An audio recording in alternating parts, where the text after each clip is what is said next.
Hi, welcome to Order 42. I am Rob, and today we've got a very special guest here.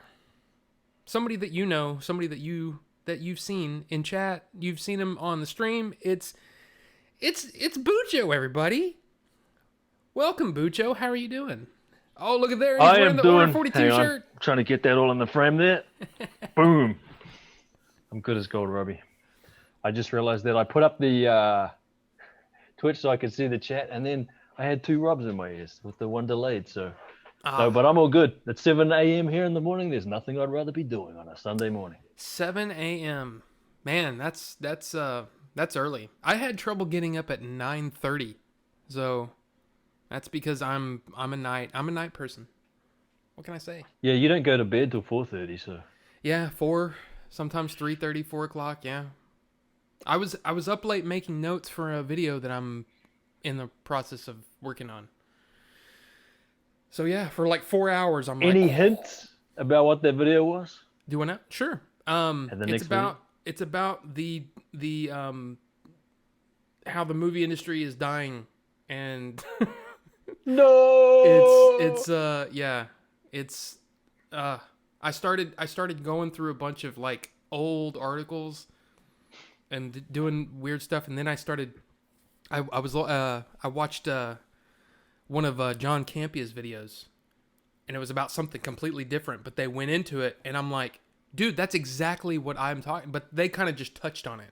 I want to go in depth. And looky here, Octavius is here. You're talking about the future, Bucho. Sunday. Yes, by the way, good day to you, chat, and good day to you, Nightbot, and good day to you, Octavius. There you go. Good morning. And also, thank you to Rez1198 for the host. Rez. And good day to you, Rez. I mean, thank you. I mean, that's awesome. I love to see that. I love to see it. But yeah,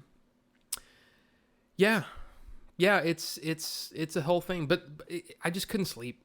I can't. There's days when I'm like, it's 2 o'clock in the morning, and I'm like, okay, I'm ready for bed. And then there's some days where it's 5 a.m. and I can't. I'm wide awake and my brain's going, you know. Wait a minute. At 5 a.m. you'll wake up even after you've stayed up super late, like till 2 a.m. No. Like there's some nights at 2 a.m. I'm ready for bed, and then some nights it's still 5 and I'm still awake at 5 in the morning. Is what I'm saying. Holy moly! And I'm just like, I just can't stop thinking about things. I mean, I'm always thinking about the show. It's kind of sickening, actually. You know, you would Are we gonna need an intervention, Robbie? Maybe, but you would think this was my job or something. Which I guess it kind of is. but yeah, you know what I mean. It's just like I'm always thinking about this stuff, and then I watched a bunch of those Nolan movies, the 4K movies last night. Oh yeah. I mean, I didn't watch the whole movie, just watching, bits and pieces, and was like, oh my god! So, it's. When you showed the pack yesterday, I couldn't see.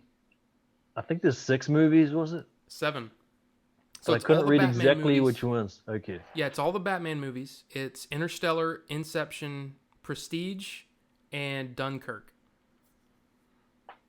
So, and I already own the Batman trilogy and Dunkirk. I didn't own and Inception on 1080p.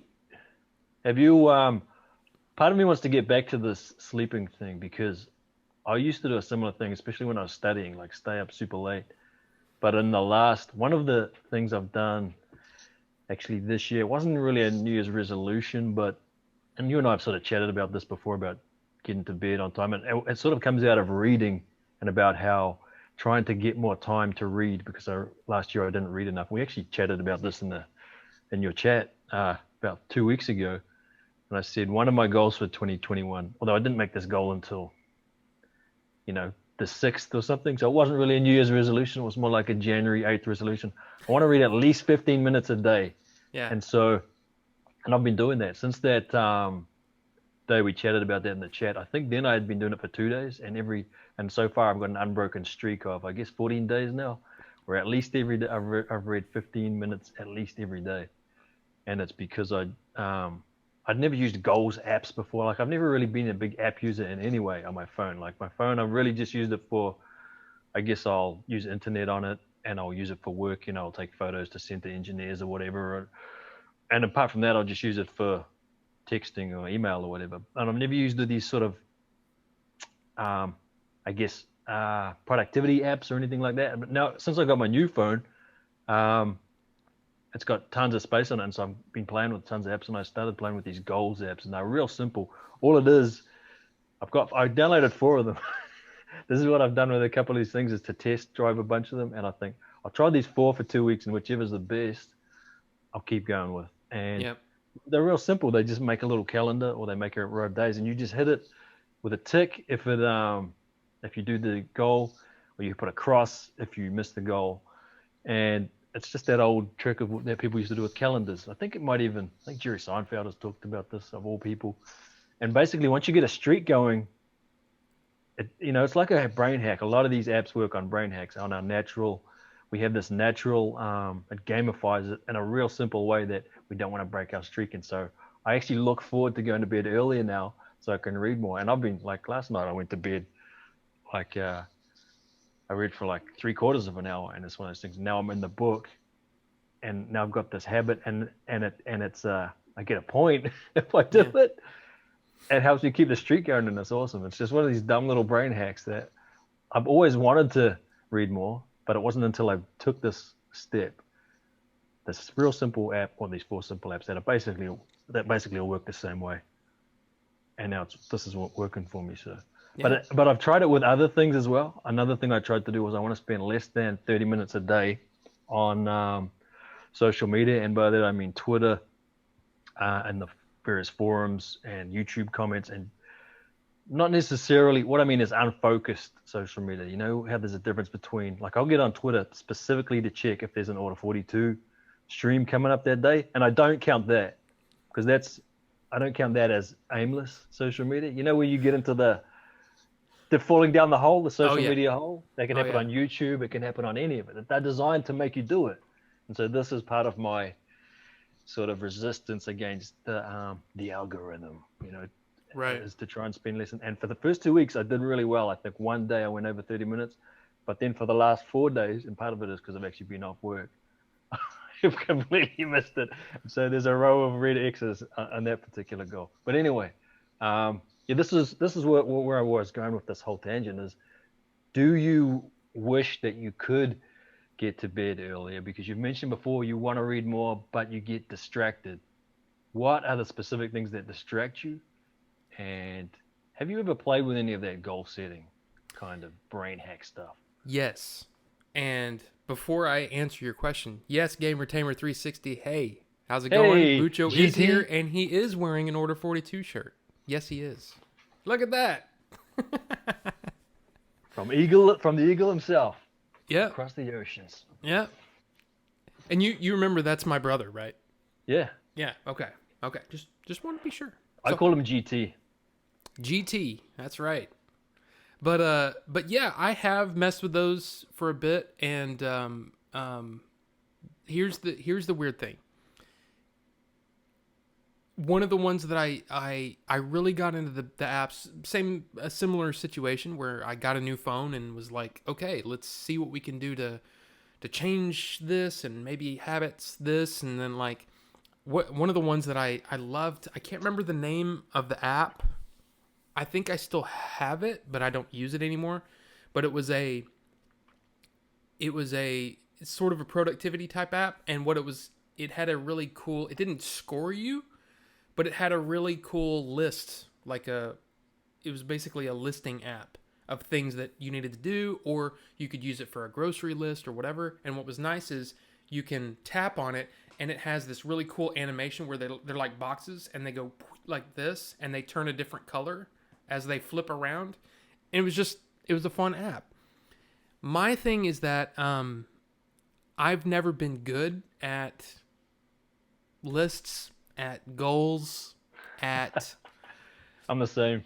I think it's because I get bogged down in like, for example, if I had set a bunch of goals for the stream, I never would have done it.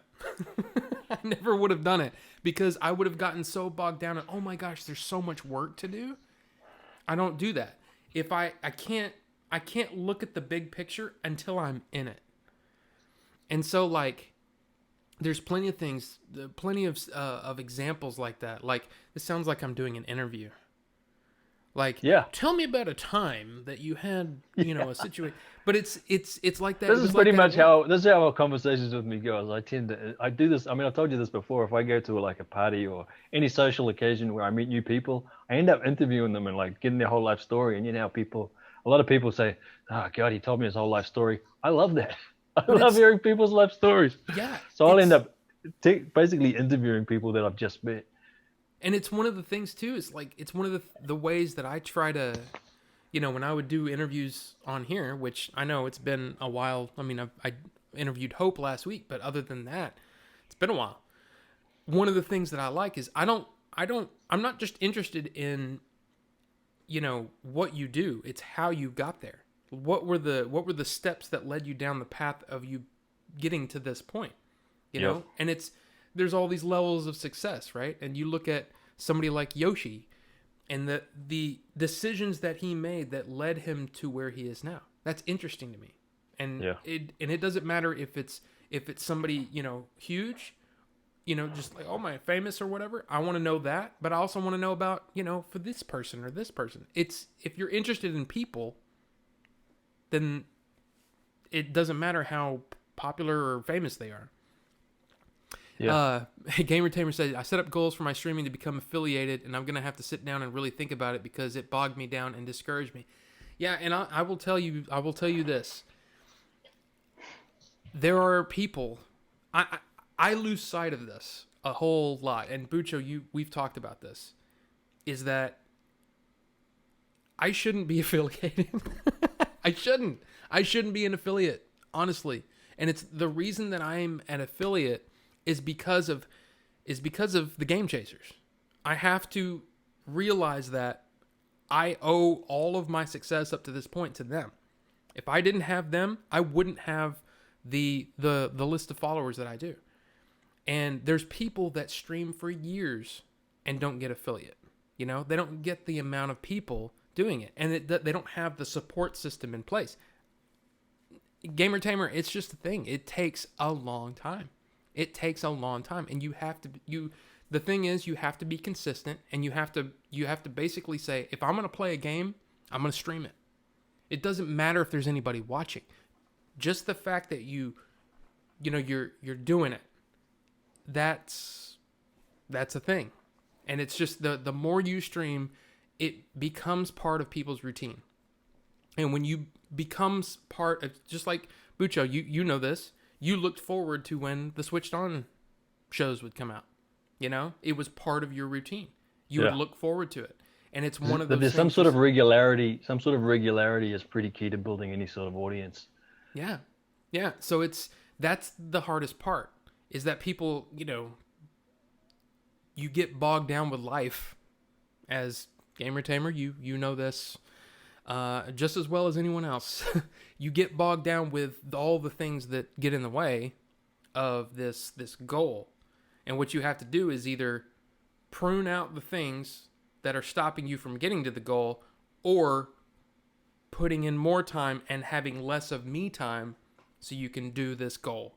So that's the hardest part, and that's why a lot of streamers burn out in the first couple of months, is because they don't realize that, and they get bogged down with I don't have anybody watching. You know what I mean? And it's tough, and it continues to be a thing. I struggle with that almost every week. I'll get off the show today and feel awesome, and tomorrow I'll be like, nobody likes me. And it's a thing. It is a constant thing. And the funny thing is, it happens to every streamer. It doesn't matter how big they are, how small they are. It happens to Not Hallie. Surely this doesn't happen to Hallie. Hallie? Yeah.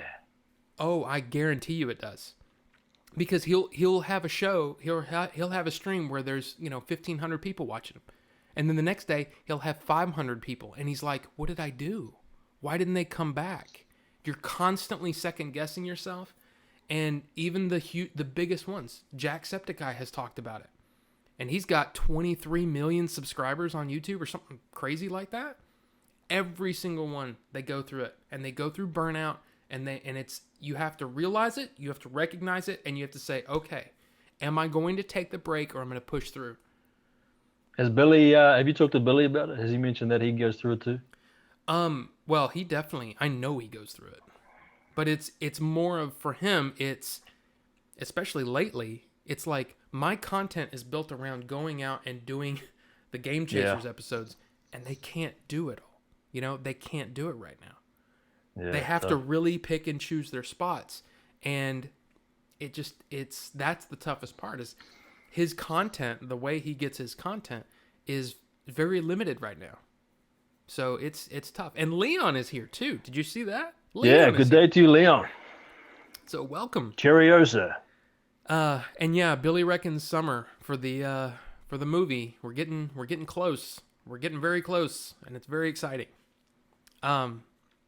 But yeah, all I have to say, I mean, Gamer Tamer, I will just say that it takes a lot of time, and it doesn't, see, here's the thing. I have, to give you a great example, I have 128 followers, and right now there's 5 people watching. So just because you have a lot of followers doesn't mean you have the audience. It just means people click that button. So what happened was Billy was here, Jay was here, Eric was here, all of these, you know, people that have an audience, they came over here and they hit the follow button. Do what now? Superstars. Yeah. They hit Superstars of Twitch. People came to watch them, they hit the follow button and they haven't been back. So it's really weird. Like I said, there's a part of me that's like, I really shouldn't be affiliated. I don't feel like I've earned it. So I'm still doing the grind. And that's why I've been playing a lot of games, is because I feel like that's part of the grind. And if I want real success on Twitch, that's what's going to happen. It's going to happen. And eventually, hopefully, I can get people to watch some of the YouTube stuff. Hint. But if you can watch some of the YouTube stuff, you can get to know me. And then you can come over and we can start doing, because I still want to do a live talk show about movies and stuff. But it just doesn't get the views. It doesn't get the attention over here. It gets a lot more attention over on YouTube. And what's crazy is, I was thinking this last video, I was like, there's no way. There's no way anybody's going to watch it. It's number 1 right now. It's number 1 for the last month. So thank you for watching. If you guys are watching, I appreciate that. Oh, crap. I have something I have to announce. What is it? Version 3. Brian, did you see that he has an Etsy store? He has an Etsy store where he's selling shirt designs. And I just emailed him the other day. I should check if he's got back to me, but I don't know nothing about no Etsy store. It's in the chat if you're interested. I wanted to make sure that I Bucho, you were like, what happened? But no, it's basically something that Brian and I talked the other day, and he said, hey, if anybody, you know, wants to look at these shirts and buy them, and I said, dude, I'm gonna plug it on the show. I did it yesterday, and here we go. We're gonna keep it going because Brian's a you know Bucho. Brian's a great friend of mine. Been a friend for 20 something, however many years. So yeah, if you're interested in some slightly lewd but really funny shirts, go check them out. They're fun. Yeah, when was the last time you invited them / harassed them to come on and Order 42? It's episode? Brian and Jerry and I have recently, we talk from time to time. You know, we've got a group chat thing, and every now and then we toss it around.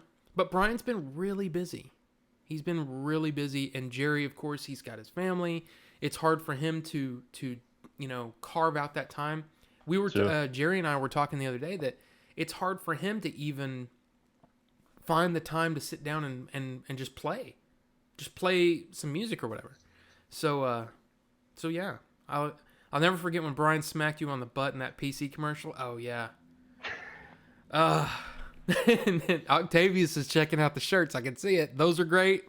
Dick's Meats. Yeah. I'll have There's to some check that fun out stuff too. on there. It's just like I said, it's not the kind of thing that I can wear. Yeah, But Jerry, they were fun. I catch Jerry's Facebook videos and on YouTube. You know, he does that thing with his son with the cars, the Hot Wheels, and Yeah. that's fun to watch. And but Brian, I just hadn't heard from for ages in any form, so I emailed him the other day. So Yeah, I guess he's been busy that's with cool, man. work. He's been busy with work, but he's also his son is in, high school band, and he's been doing some stuff with them. Um I don't know how much content he's creating for them or doing for them, but he's been very busy. And it's a thing. I'm you know, Yeah, I have to be both those guys have young families. They've got multiple kids to exactly wrangle and wives to keep happy. I get it. I get it, man. exactly. But I'm going to keep harassing you about it. So you keep I've harassing them because, the squeaky wheel gets the grease, man. exactly. Exactly. And I of course I would love to have them on. It would be ridiculously fun. We'd have to I think what happens, it's a strange thing because Jerry has said this too. He said I don't really feel like I'm super funny a lot, but then when we get on the phone together, it's like it's ridiculous. It's so fun and it's goofy, and I mean him talking about like I told the story yesterday about him going through the Whataburger drive-thru and messing with him, and it was so damn funny that I was I sitting don't here think he. crying. Sometimes I think he doesn't realize how funny he is. Like he'll get on Facebook and just go live with. He'll like have Calvin in the car or whatever and just be talking to him. Just the way he interacts with Calvin. Like imagine having Jerry for your dad. Someone as funny as Jerry just for your dad. Like my old man was funny, but wasn't Jerry funny? I can't even imagine. And Gamer Tamer, does Bucho know him? No, Just Kim. from the show, yeah. Wait, did you mean does Oh, Bucho Kim, know him him or or know Kim? Kim? Because I don't know who Kim is. Who's Kim? I know that I sort of know Brian and Jerry just from like chatting. Yeah, Same with Robbie, but Robbie been the main guy that I've been in contact with from Switched On Show. But I've always chatted. I'm Facebook friends with both of them, and we email back and forth on that. yeah. And But it's just one more thing, but Game and Tamer, the goal setting. I'm no expert on it. I'm no on life coach or anything. Like I said, the app that I'm using is the simplest possible app where if you get the goal for the day, you get a tick, and if you don't, you get a cross. And I think one of the key things is you set your main goal, which is getting affiliated, but then you set sub goals. So I want to get affiliated. What's the strategy to get there? And like Robbie was saying, try and I think you've got a family as well. It's hard to carve out time, but maybe you want to get however many hours a week you have to do, right? And so that's your sub yeah, goal. So your main goal is get affiliated, then your sub goal is however many hours a week. So, and then that can break down into I want to do however many hours a day or something. So I don't know what your schedule is and I don't know what your specifics are, but with goal setting, it comes down to set a main goal, then set sub goals, and even then set sub goals. And that's how the experts do it. And I'm like Robbie, I've never been great at doing lists and to-do lists and goals and stuff, but that's the theory anyway. And so far with the reading thing, I've successfully got like a 14-day streak now where I've read at least 15 minutes a day. And so that real simple goal is working for me at least. yeah, But I'm not affiliated, so I can't tell you how to do that. yeah. I think, like I said, my thing is there are times when it's like, okay, today's a day where I'm focused on I'm gonna play some games, right? Especially when I got the PS5 now, it's like okay, I want to sit down and actually play. And I go I've only had it for what, 2 weeks now, something like that, and I still go 3 or 4 days without even turning the thing on, because I'm busy doing this or I'm focused on this or and the thing is, as much as I think about some stuff, there are times when I just zone out, and I need that zone out time. And I'm zoning Sure. out, and I'm watching Twitch. I'm watching someone play a game. So Hallie's one of them. Landmark is one of them. I watch those guys. I don't even play the games. I don't even play the same games that they play, but I enjoy them, and I can have it on and just kind of zone out. It's like watching. Hey, we got UFC coming up later today, Sure. and that's another thing where I can watch that and it's just brain is off. But then I guarantee you, in the middle of the one of the fights, I'm gonna get sucked into thinking about some movie thing that I want to talk about, and then I'll be like, "Oh crap, what happened in the fight?" You know, it happens all the time. It happens all the time. I get distracted all the time, and I think part of it is I think I do have some form of. I don't think it's a severe, attention deficit type thing, but it's definitely I get distracted easily. And then I get super hyper focused on things sometimes. Like, I'll be reading an article. April will come in and we'll have a full conversation. I won't remember it because my brain is actually still in that article. And I'm actually still thinking about that. There's been times when she said, "We talked about this." And I'm like, "No, we didn't." She goes, "We had a full conversation about it." And I'm like, "I don't remember that." So, I don't know. I don't know if there's a little dude in my head, with little levers and stuff, and he's controlling everything, and he's like, "Okay, just give the standard answer while we do the thing here, or we're, I don't know what it is." No, I did the same thing. I don't know what it is. I don't know what it is. Oh, Gamertamer. Oh, Kim. I don't know Kim. No. Yeah, it's actually his name's Mike. Mike is he was a friend of mine at the time. Michael Kim? You know Michael Kim? Yeah. The tennis player? Is he a tennis player? I don't know. No. For some reason, I know the name Michael Kim. And you know what's funny? My friend tennis, Mike, right? he is a tennis player, or he used to be, but we played trombone. That's where we met, as we were both trombone players, and we've been friends since 6th grade. So I've known him for a lot of years too, but no, and this is a different Brian, because I had a Brian that was a friend of mine from high school that I was in a band with, actual band, like, I'm an angry youth, and we were in a band together. Grunge age. This Brian, Christian, you've met the other Brian. You've met Brian and Jerry. Brian is the bigger guy. Those are two different Brians. So I just realized this light's washing out my face. I just think, I don't know what it is. There's maybe too much light coming through the window behind me. Man, Whatever. It's okay. Who cares? You said you can't wait to watch Logan Paul die next month. Is that because is he really doing that? I don't know anything about it. Yeah, Logan Paul and Floyd Mayweather. Yeah. How is that even like a thing?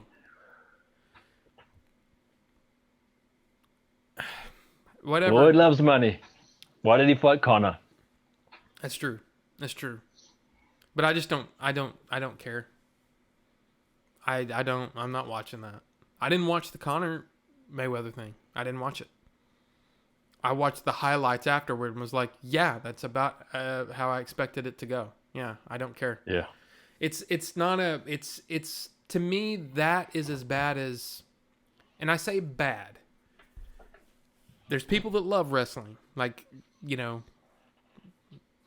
there's people that love that. I'm not into gamesmanship like that. I'm not into fake stuff, and even some of the fights that the UFC has put on where it's clearly a mismatch, but it's a big fight. I'm not into those either. I'm into actual competition against, similarly, skilled fighters. Like tonight, Dustin versus Conor is an amazing matchup. Yeah. And it's going to be interesting. I don't know what's going to happen, but I'm kind of curious. Both the main event and the co-main, the two fights feature 4 fighters who never ever put on boring fights. Yeah. Dan Hooker versus Michael Chandler is the same. Like, Michael Chandler is basically like a Chad Mendes, but at lightweight, and is just never boring. Like a muscle freak fighter, but he's also smart and he's got the wrestling. And Dan Hooker's, I think he's got like a 90% finishing rate or something, and he's like a volume fighter. Both of those fights I expect to be a good time. Yeah, I'm pumped. I don't know how many people, that watch this show are UFC fans, but Sure. oh we man, shouldn't probably go too far down this, or we'll lose the 5 people that we have. yeah. And Octavius just said, "What about the UFC Bernie? Did you see that?" No, I have heard about these Bernie memes with his mittens, but I haven't really followed. In fact, on my, In a couple of them, but I haven't gone down that rabbit I hole. think I tweeted the UFC one on Okay. on my regular account, not my Order 42 account. See, I never see a regular account these days. I just basically go straight to Audi 42 show. Has Robbie got a stream today? That's Well, how I check. I mean, it doesn't even. I don't know. There's a part of me that's like, why am I even doing that? I just know that there's a lot of people on the Order 42 that aren't on my regular Twitch or Twitter account, and vice versa. So I retweet on my regular account. Well, I appreciate it because that's how I found out when you've got a stream coming up.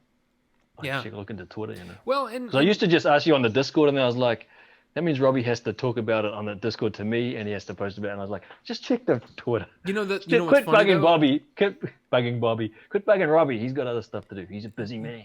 There had been a lot of Twitter times that instead. you had done that though, and you'd reminded me. I'm like, oh crap, I haven't tweeted out about it, but I've gotten to a pretty good routine now, and this is a weird thing, and this is something that I had discussed with Jim, was that I'm afraid of bugging people. I'm afraid of filling up somebody's timeline or on YouTube, the videos. We talked about that. It's like, I don't know if I want to, hey, I'm streaming tomorrow, yay! And then a couple hours before, hey, remember I'm streaming. Tons of people do that. But I don't. It makes me weird. It's like I don't know if I want to do all that. But at the same time, people want to know. And then, oh my gosh, okay, there's Tyson Fury. I agree with Anthony. Leon about Fury versus Joshua. I'm super curious about how that one's going to turn out. That's going to be fun. I mean, that's not just going to be a fun fight, but the lead up is going to be fun because Tyson Fury is such a fun character. You know what's funny too is I don't know anything about that. Oh, really? You don't know Tyson Fury? No, I know who Tyson Fury is, but I don't know jack about boxing. Sure. I can't watch it and really appreciate, because I know they talk about what is it called, the beauty, The sweet science. Yeah, I just don't. It's so. I know this is gonna be like, but to me it's so one dimensional compared to MMA. Sure. That it's hard for me to do that. And it's the same reason why I can't watch just straight up kickboxing. I love mixed martial arts because you don't know what's going to happen. You don't know how are they going to punch the guy out? Are they going to take him down and lay on him? Or are they going to submit him? Are they going to, I don't know. That to me is just, it's beautiful to watch. MMA is beautiful to watch. I can't get into boxing. I've tried recently and gone, no, I'm not into it. It's just a thing. Yeah, I sort of grew up with it. My family is such a boxing family that 2 of my uncles are named after boxing. One of them's named after Jack Dempsey. The other one's named after. In fact, my grandfather was so into boxing. My other uncle's named after Tex Rickard, who wasn't even a boxer; he was a promoter. That's how deep, like, boxing history goes in my family. And like, my old man bought me and my brother boxing gloves for Christmas when we were like 6 and 8 or something. And that was, and then when in the 80s was a real fun time, especially the late 80s when we had Holyfield and Tyson and Foreman was still going. It was just a fun time to be a boxing fan. And then I got into kickboxing because of Kickboxer, because of Van Damme. And I'd always been into the kung fu movies and what have you, but Kickboxer sort of brought it more toward the real brutality of boxing, and then so that's when I got into Muay Thai and that. So I sort of came into MMA from the boxing and kickboxing angles. I sort of had that first, but I think if I had started with MMA, I would find kickboxing and Muay Thai and boxing too limited. But MMA is definitely my number one and has been my number one since Mark Hunt got into MMA. That was what got me into MMA because I was a fan of him and K1 and kickboxing, whatever. And once he started doing MMA, I was like, all right, I'll check this out. And so pretty quickly realized that MMA was just more interesting. But I still love Muay Thai especially. I don't watch boxing that much anymore, but for stuff like Tyson Fury and the big fights, I still watch that. Keep track of it anyway. Yeah. I'm sorry. Am I freezing out? I'm listening to you. There's been a delay on your video, and it just keeps getting worse and worse every time I change. So I'm trying to see if I can fix it. That's so weird.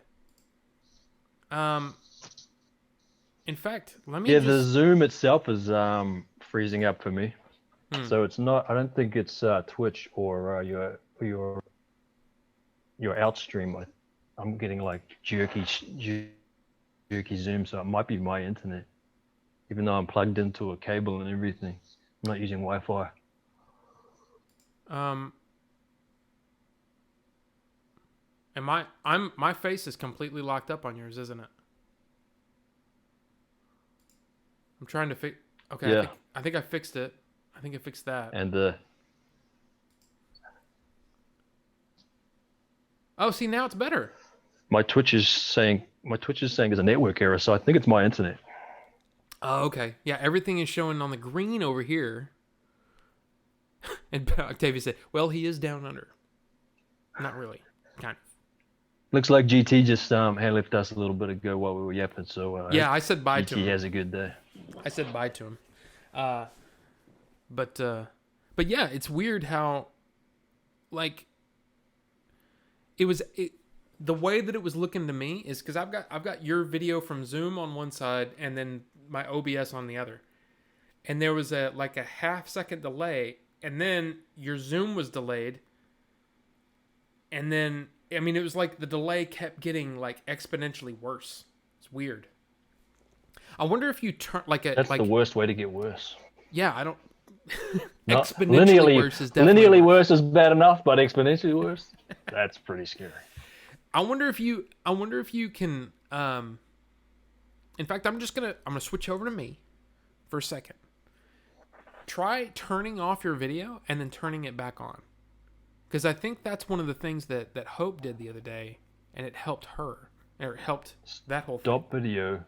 I can see that. I can still hear you. I'll restart it. I think I'm having an internet thing because now the Twitch is just locked up completely. So that seems like it's on my end. I just had the Twitch open so I could see the chat, but I might just shut that down because maybe it's because I've just got this actually working on my old laptop because it's just the easiest thing to use with the camera. Right. Well, but so I'm going to shut that down and I just won't be seeing the chat. Maybe I'll try it again later. Well, and I'm keeping an eye on it, but I know it's probably nice for you to be able to just respond directly, I just don't want to miss any of Leon's sheep jokes. If he makes a good sheep joke and you miss it, I don't want to miss it. Dang sheep jokes. Now let me ask you this. It's something that we talk about from time to time on the Discord. By the way, is anybody interested in me setting up a Discord server for Order 42? Yes.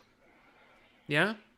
Because I am already... Might only be 6 of us on there, but I'm subscribed to a ton of them, and I can't keep up with, one of them, let alone all of them. You know what I mean?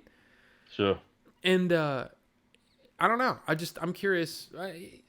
I've been thinking about it, and maybe I'll set that up because I think that's one of the things is that, if you're really into the kind of stuff that we talk about, on this show or, even outside the show, if you're into that stuff and we all like hanging out together, what better way to do it than that?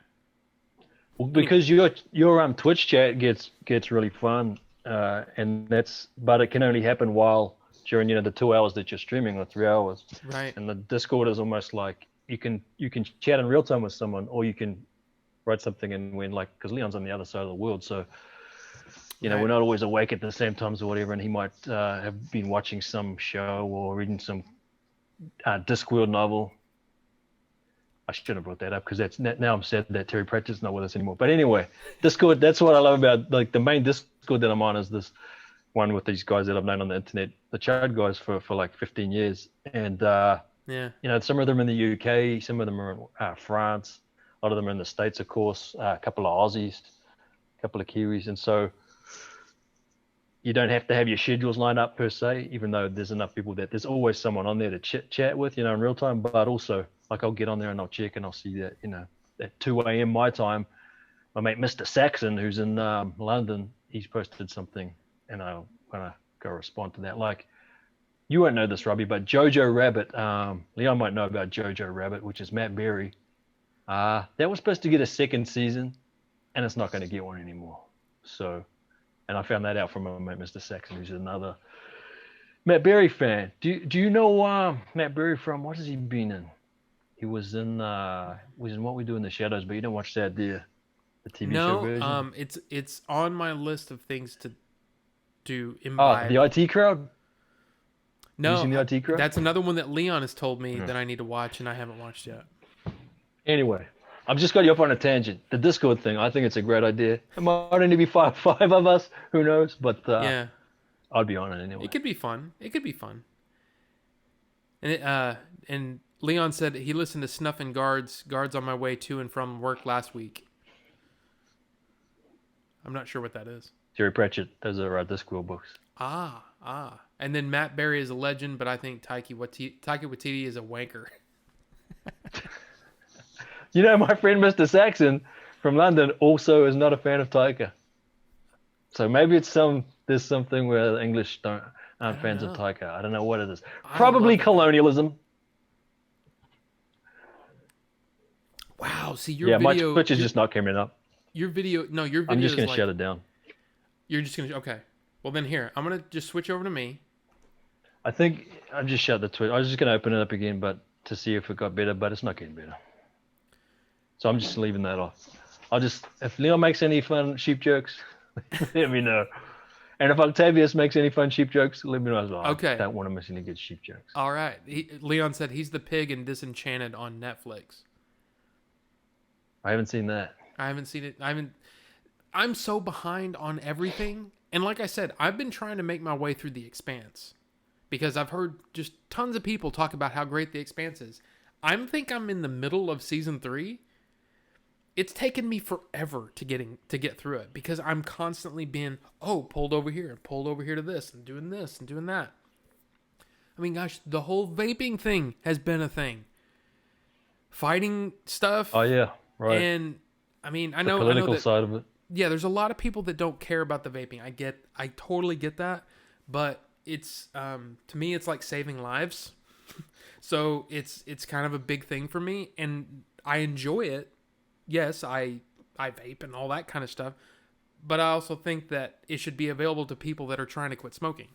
Yeah. And that the fact that we've been fighting all of these new laws, I got into an argument with with a representative over email. Yeah, it's been Congress? Fun. Huh? A congressional rep?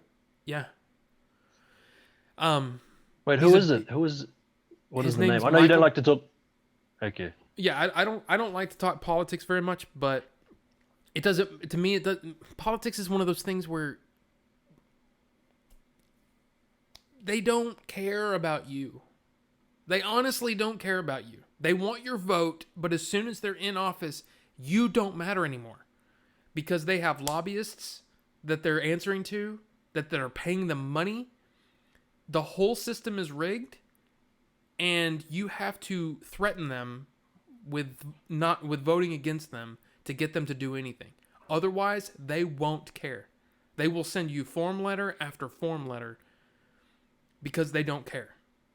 If you're not paying them money, they don't care about you. And that's just how I feel. I know that's probably not popular, but that's whatever. But this guy's a supposed doctor. And he's talking about how bad vaping is. And yet, over in the UK, they're setting up vape shops in hospitals. And what's the difference between the UK and the US? The UK has socialized medicine. So the government is responsible for health instead of private companies. Yeah. So yeah, I've been fighting that. I've been trying to get a doctor to understand, dude, you are killing people. You are literally preventing people from saving their own lives. And that is wrong. So, I got you talking about politics, Robbie. I know. I didn't even mean to. The thing is, and I don't see. There's all kinds of things, drama like that. I have enough drama dealing with that, and so as much as I care about trans rights and racial issues and political issues, as much as I might care about those, my focus is on number one, trying to stay somewhat healthy. Because that's the problem. The more angry I get and the more stressed out I get, it actually affects my Crohn's. So I only have a couple of different things that I can get angry about, or I will go into a self-destructive. I mean, it's literally a self-destructive thing for me. Sure. So for me, right now it's vaping. Because there's people actually dying from that. Yeah, that is a health matter in and of itself. It's Yeah. like the old lifeguard. What is it? The lifeguard principle that when a surf lifeguard goes out to rescue someone, they have to make a decision. They won't grab someone if they think that person is going to take them down too. Because if you don't look after yourself first, then you can't save someone else. Which the other analogy is always the masks. In the plane, when the oxygen mask drop down, they say to parents, put your own mask on first, then put it on your kid, because if you pass out from that, it's that, so you got to look after. If you try and do too much, you end up not helping anyone. Yeah. And it's plus the other thing too is don't want to get too far into politics, but when you start labeling yourself in any way, people lump you into a category and they don't listen to you.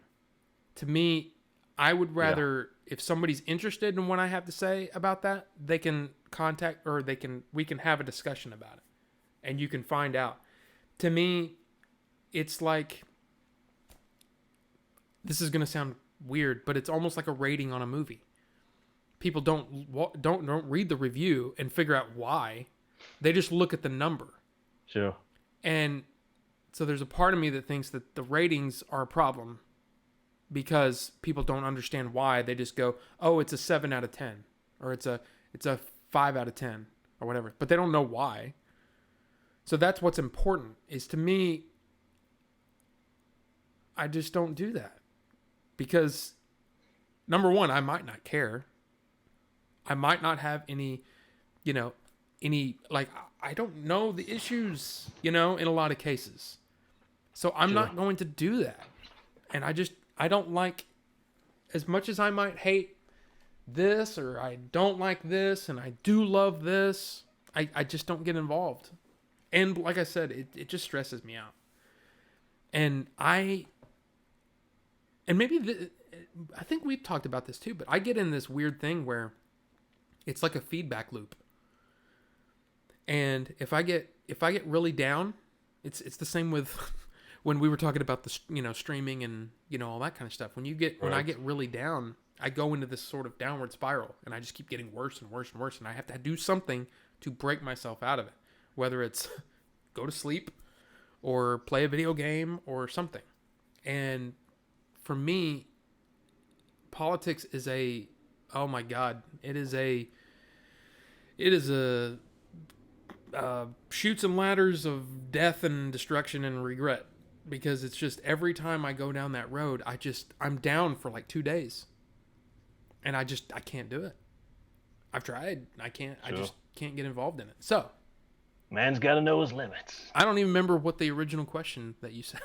The thing that we I talked can't remember either. Was something somehow we got onto vaping, and then yeah, you started talking about vaping. Oh, because you didn't have enough time to do other things because doing the vaping sort of Oh campaigning yeah. against or Oh at yeah. your Because we were talking rep, about you were talking about congressional rep, right?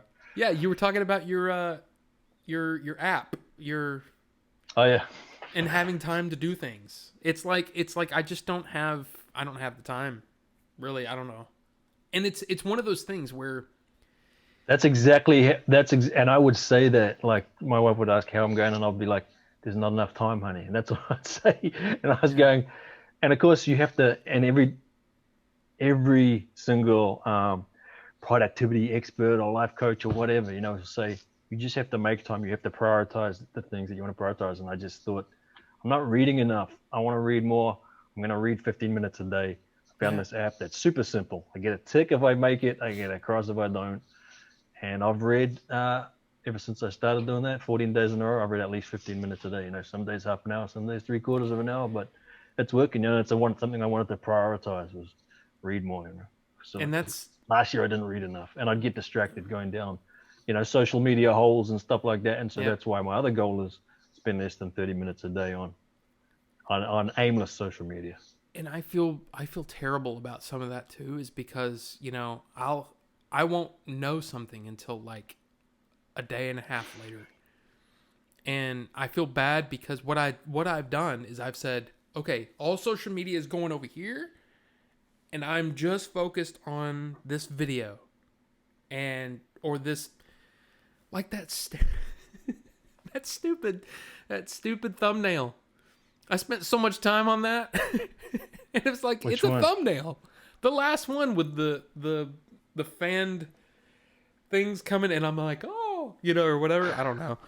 I spent so much time on it because I had the idea, and I'm like, I want to do this. I want to see if I can make that visually interesting.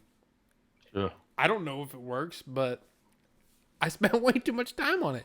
And then I look up, and it's 4 or 5 hours later, and you're just like, oh, it's almost like you Yep. wake up out of a trance. And what's funny is all of the movie people. Crystal is here. Hey, how are you?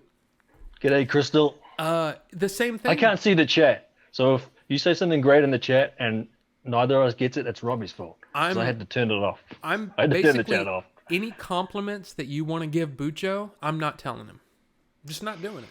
But if you say something bad, I will tell him that. Because that's me. I focus on the negative. No, I don't. I'm a positive guy. Hey, if I turn this fan on, let me know if it blows in the microphone and ruins the thing because it's getting Oh, warm in here. God! Even it's only 7:56 a.m. No, it's okay.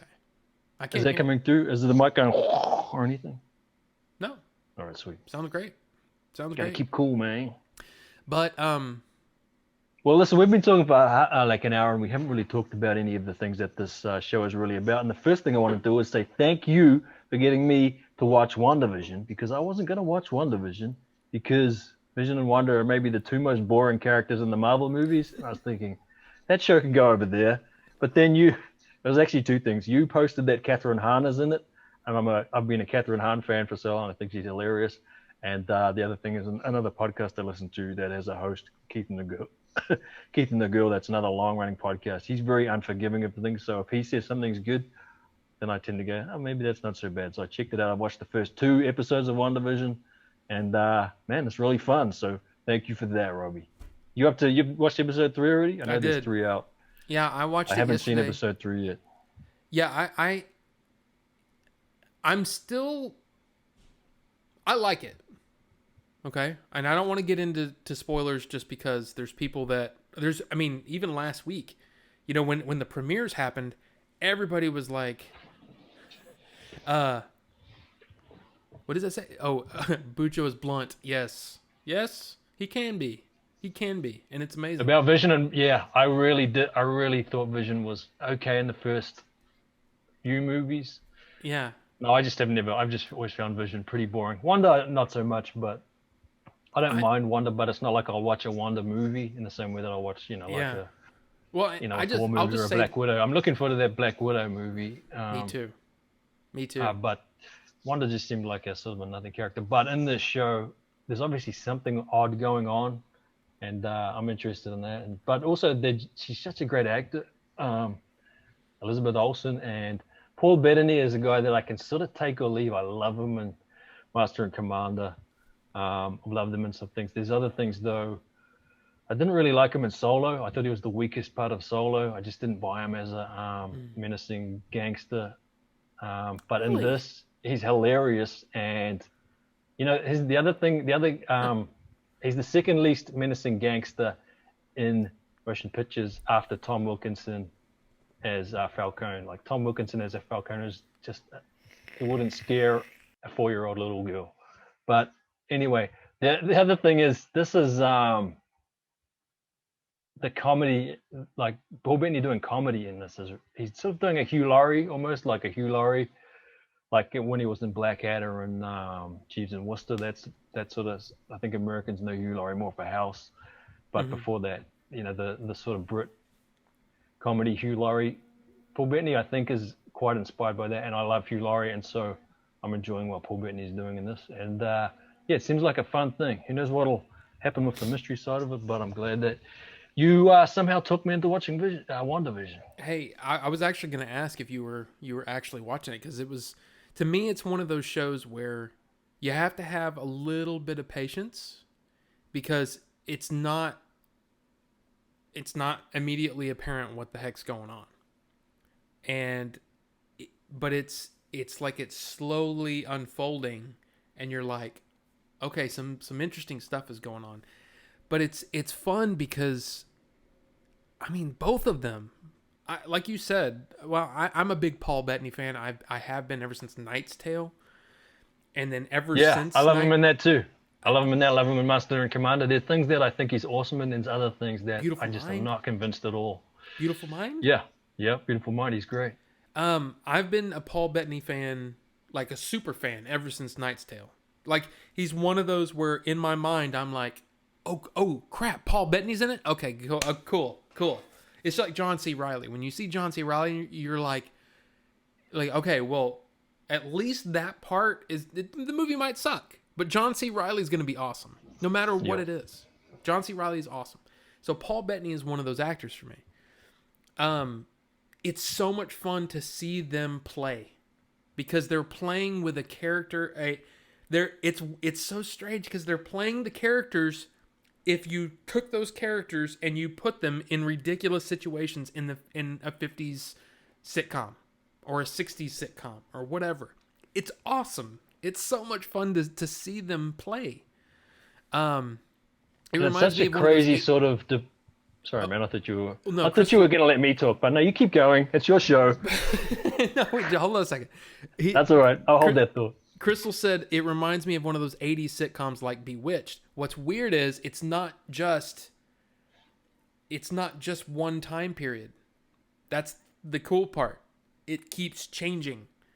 As different things happen, the time period and the style changes, which is it's so interesting. And especially if you're a fan of that classic TV.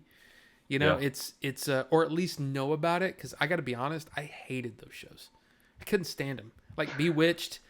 The only one that I could say that I watch with any sort of regularity and like would be excited to watch it is I Love Lucy, because Lucille Ball was just absolutely genius and so much, and she's so funny. But so it's almost like I Love Lucy, then say Bewitched, then almost like a Brady Bunch thing, and then who knows what's happening next week, whatever. All of it's no spoilers or anything. If you've seen the trailers, you know it's going to different eras, and that's what's really kind of fun. I hadn't even seen the trailers, so when it got to the end of episode 2, and that starts changing era, I was thinking, what do we have here? And I still haven't seen episode 3, so I'm looking forward to that. It's all I gotta say is it's. I feel like. You're like what? Every time. He does it all the time. I love it. But I would think probably around episode 4, episode 5, we're going to be like, this is genius. And I'm glad that I've had this progression. And it's they're taking their time, and it's a risk. This day and age, there's these kids nowadays with their newfangled PS5s and their catapults and their crossbows. I don't know. No, all I'm trying to say is this day and age, people's attention spans are shorter than ever.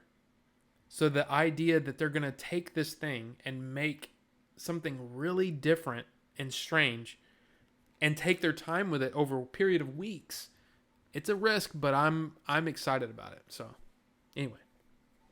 Yeah, I think Marvel has such a cachet of goodwill built up that they can try doing these crazier sort of weirder project now, especially on Disney Plus, and hopefully Disney Plus is going to let Star Wars do some more weirder sort of stuff as well, which I assume they're going to do with Ahsoka, given that she's the Force character that's now in the TV side of Disney. But I haven't watched any Marvel anything since Endgame, and I sort of felt like I needed a break from it, so I haven't seen the Spidey Homecoming.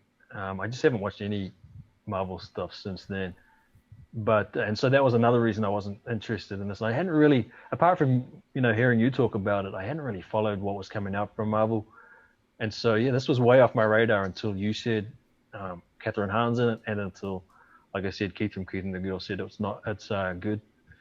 And so I'm glad, man. I'm glad that you sort of took me into it, because it's fun so far. Well, good. And I mean, that's it's one of the things I love is finding things and maybe piquing someone's interest on something that may not be in their wheelhouse. I got to be honest, Space Sweepers. Oh yeah. Wouldn't have even known about it if you hadn't sent the trailer over to me, and then I'm like super pumped to watch it now. So, is there? Okay, Crystal said she's gonna watch it. She loves Bewitched. The Monsters, excited to see it. Is there only one episode out or a complete series? So it's the beginning of the series. So far, Friday they put out episode 3. So they put out the first 2 episodes in the first last week, and then they put the 3rd episode out, and then I think it's only gonna be it's a short series. I think it's only 8. If I'm not, okay. I don't remember how many episodes it is. I don't know anything else about it. I said, I didn't watch the trailers. I didn't follow the casting. I basically have pushed Marvel off to the side after Endgame, which I like. Like, the reason I'm taking a break from Marvel is not because I didn't like Endgame, and it's just I felt like there's just been a lot of that, and so I sort of pushed Marvel off to the side and didn't look at any of the new trailers, didn't follow any of the news. So it's sort of real fresh to me, which is fun actually. I didn't know what to expect when I did know that it was set in the 50s, or started off set in the 50s or 60s, but that was all I really knew. Yeah. Yeah, it's definitely fun. I mean, I think it's fun regardless, just because it's literally like you take those characters and put them in a sitcom in the 50s, and you're like, but why? We don't know yet. That's the fun part, is that we're sitting there going, we don't understand what's going on yet, but just kind of, it's almost like they're going, just it's okay. It's okay. Just come on with us. We're good. We're getting to something. And there's this mystery is unfolding, and it's really fun. But and everyone in the cast so far in those first 2 episodes at least is good. So whoever's doing the casting for the show is kicking ass. I love the humor.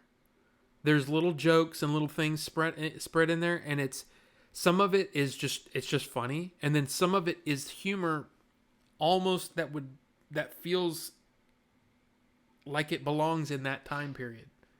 The kind of humor that's, I don't know, that you would find in a sitcom of that time period. I love that. I think it's well thought out, but it's so accurate to that time. I just like it. I don't know. Yeah. It's like a love letter to classic TV, which is great too, So it's all of those things. But so let me go back for a second, because I didn't ask what book you're reading. Oh, this is called the LRDG in the Aegean. You must have heard of it, surely. The what? The LRDG in the Aegean. You know the Long Range Desert Group. Everyone knows the Long Range Desert Group. Who doesn't know the Long Range Desert Group? My next door neighbor is an author and a military historian, and he's written 8 books now on New Zealand military history. And the LRGD is like a reconnaissance, like these. It's a special forces reconnaissance group. Started as part of the British Army, and then of course during World War II, well, pretty much every war New Zealand fights. New Zealanders and Aussies and Canadians all fight with the Brits, of course. And so our units, we had LRDG units, and my next door neighbor is pretty much the foremost historian in this country for the New Zealand version, having the Long Range Desert Group, and they were fighting in North Africa, and their job was to go hundreds of miles behind enemy lines, and completely cut off. You got no help. If you needed extraction, nope, you're not getting extracted from that far back. So there were these little groups of guys, special forces guys, that would go way behind enemy lines and do reconnaissance. And so their job wasn't to go and get in fights; it was to be hidden and to be like these ninjas of the Second World War. And so, there's another book that I read of his. He had this quote from Erwin Rommel, the Desert Fox, who was like the German sort of the commander of the desert forces. And he said, if there was one enemy unit that I could take out to make my job easy, it was the LRDG. He said, and not just the Kiwis, of course, like the Brit LRDG. And so these guys did awesome work. And once in a while, they would get tasked with doing like a sabotage mission. Like there's one that would go called Base Raid, where they basically go way behind enemy lines and take out this airbase. They sneak up to it, they infiltrate, they plant bombs on these planes, and they take off again and sabotage missions. And this is like real life stuff that they used to make more movies about these sort of things back in the day. They don't anymore. But anyway, I'm just lucky enough that I live next door to the foremost historian on this stuff. And so his latest book is after they ran out of desert, because the Allies kicked ass in the desert and kicked the Germans and the Italians out, and so then they ended up going into the Aegean, which is the Greek islands. And so they ran out of desert because they conquered the desert. So anyway, I don't expect anyone else to read it, but it's really good. And like it's awesome to live next door to a neighbor because I'm a fan of interested in military history and that as well. So it's just such a bonus to live next door to this dude who's both a multiple published author and he's just a really cool dude as well. Wow. Fun dude to talk to. Really nice guy. So anyway, that's what I've been reading. It's I just think it's funny because I'm like reading. Mine's going to sound like so pedestrian based on that. I'm reading, it's a comic series called House of M, and I'm in the middle of Bruce Lee's autobiography still, by the way. And what's irritating about that is that when I pick it back up, I'm like, oh my God, this is so good. It's so good. Bruce Lee's life is so interesting. And I love reading it. And then I'll put it down and not go back to it for a week and a half. And then I'll pick it up again, and then I'll get sucked right back in. House of M is awesome. Yeah. I'm enjoying that a lot. And it's all because of that. Again, not affiliated at all, but that Comixology with they have like almost like a Netflix type thing for comics. All right.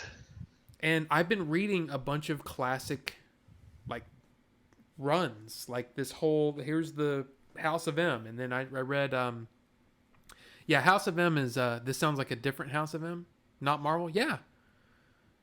House of M, with, this Scarlet Witch and Magneto and, it's the X-Men and the Avengers basically, and they're in an alternate reality that Scarlet Witch is set up because she's I haven't gotten too far into it, but I'm kind of reading that as as my comic thing, and then I'm reading the Bruce Lee thing. But anyway, so yeah, very pedestrian. I don't think so. I mean, I'll read and watch documentaries about Bruce Lee all day as well, because just that dude fascinates. And in fact, we'll get onto this later, maybe what else we've been watching lately, because I mean, you already know that I finally saw Once Upon a Time in Hollywood. I think one of Leon's top movie of the last decade. He loves it so much. But Bruce Lee, a sort of a version of Bruce Lee in that. But yeah, I don't think that's a pedestrian at all. I mean, I usually try and balance like a fiction and a non-fiction book, and I'll sort of read them at the same time. Right now, because I've just cracked back into it, I really want to get through this book because one, because it's good, and two, because I want to keep talking to my next door neighbor about it because it's so fun to talk to him about this stuff. But I'll generally have like Discworld, what we are talking about before. I've pretty much gone through all of those now. Or another thing a series that I read is this series of historical fiction set in ancient Rome called the Falco novels by Lindsay Davis, and it's basically hard-boiled crime fiction, but set in Vespasian era Rome.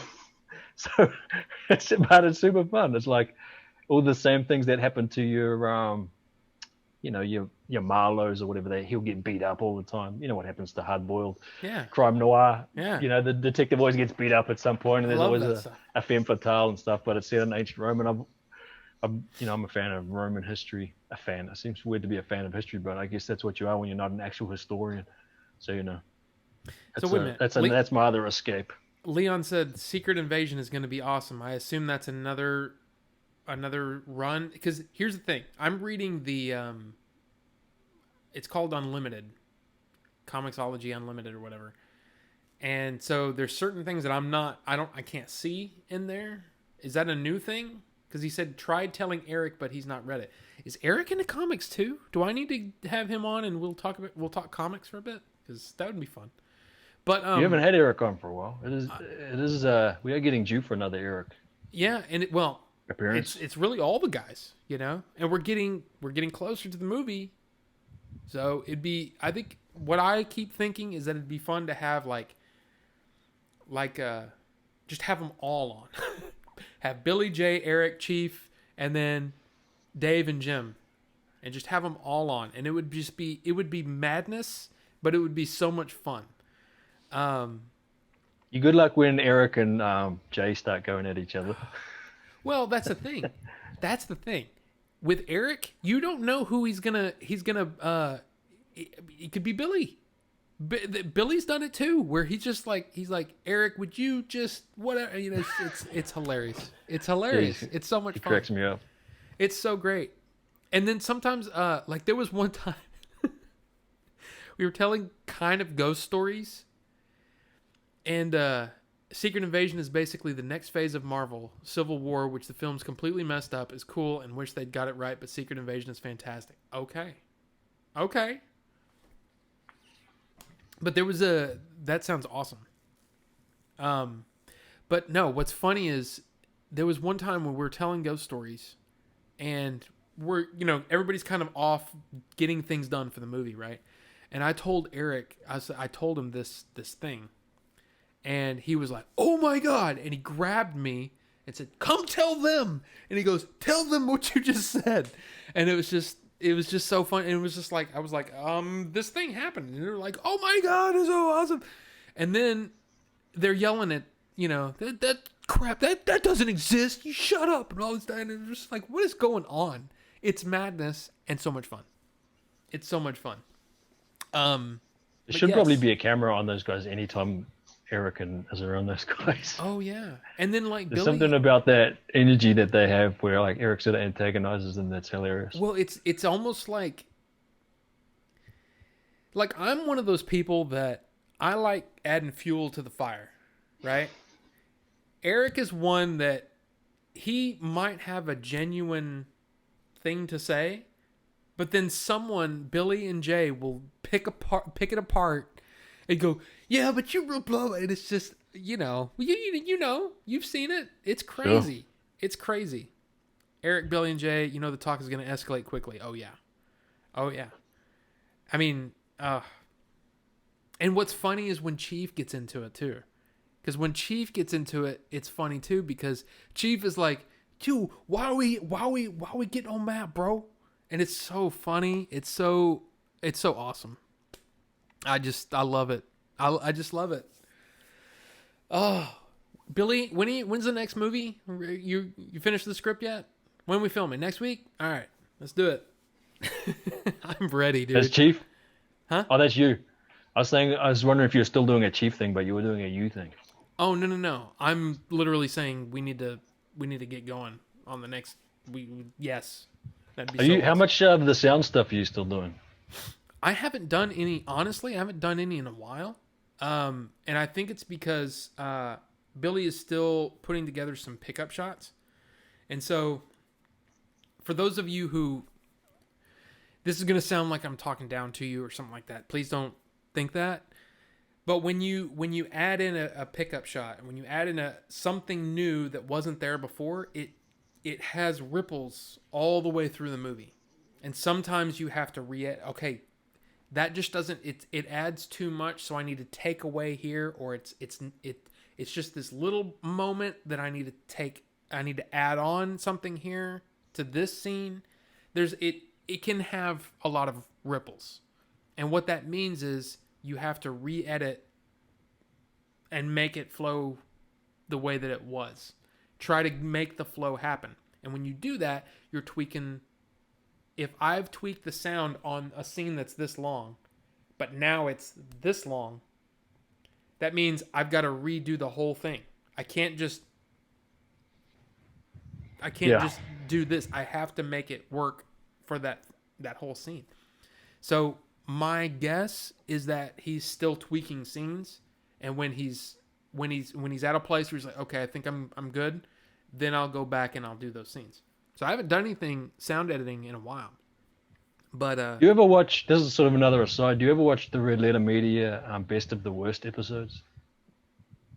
Probably no. not, because you don't have enough time anyway. But a lot of the time when you talk about this sort of level of filmmaking, although from everything I've seen, Game Chasers is already above the stuff they watch on Best of the Worst. So I don't want this to sound like a Well, what I'm saying is the stuff the Red Letter Media guys are obviously passionate about, but also analysts of filmmaking. They'll talk about things like what you were just saying about how they can tell when the sound there's something out with the technical side of things, and so they'll sort of break it down and say here's why this is like this, and here's how you do it probably. So it's almost like it's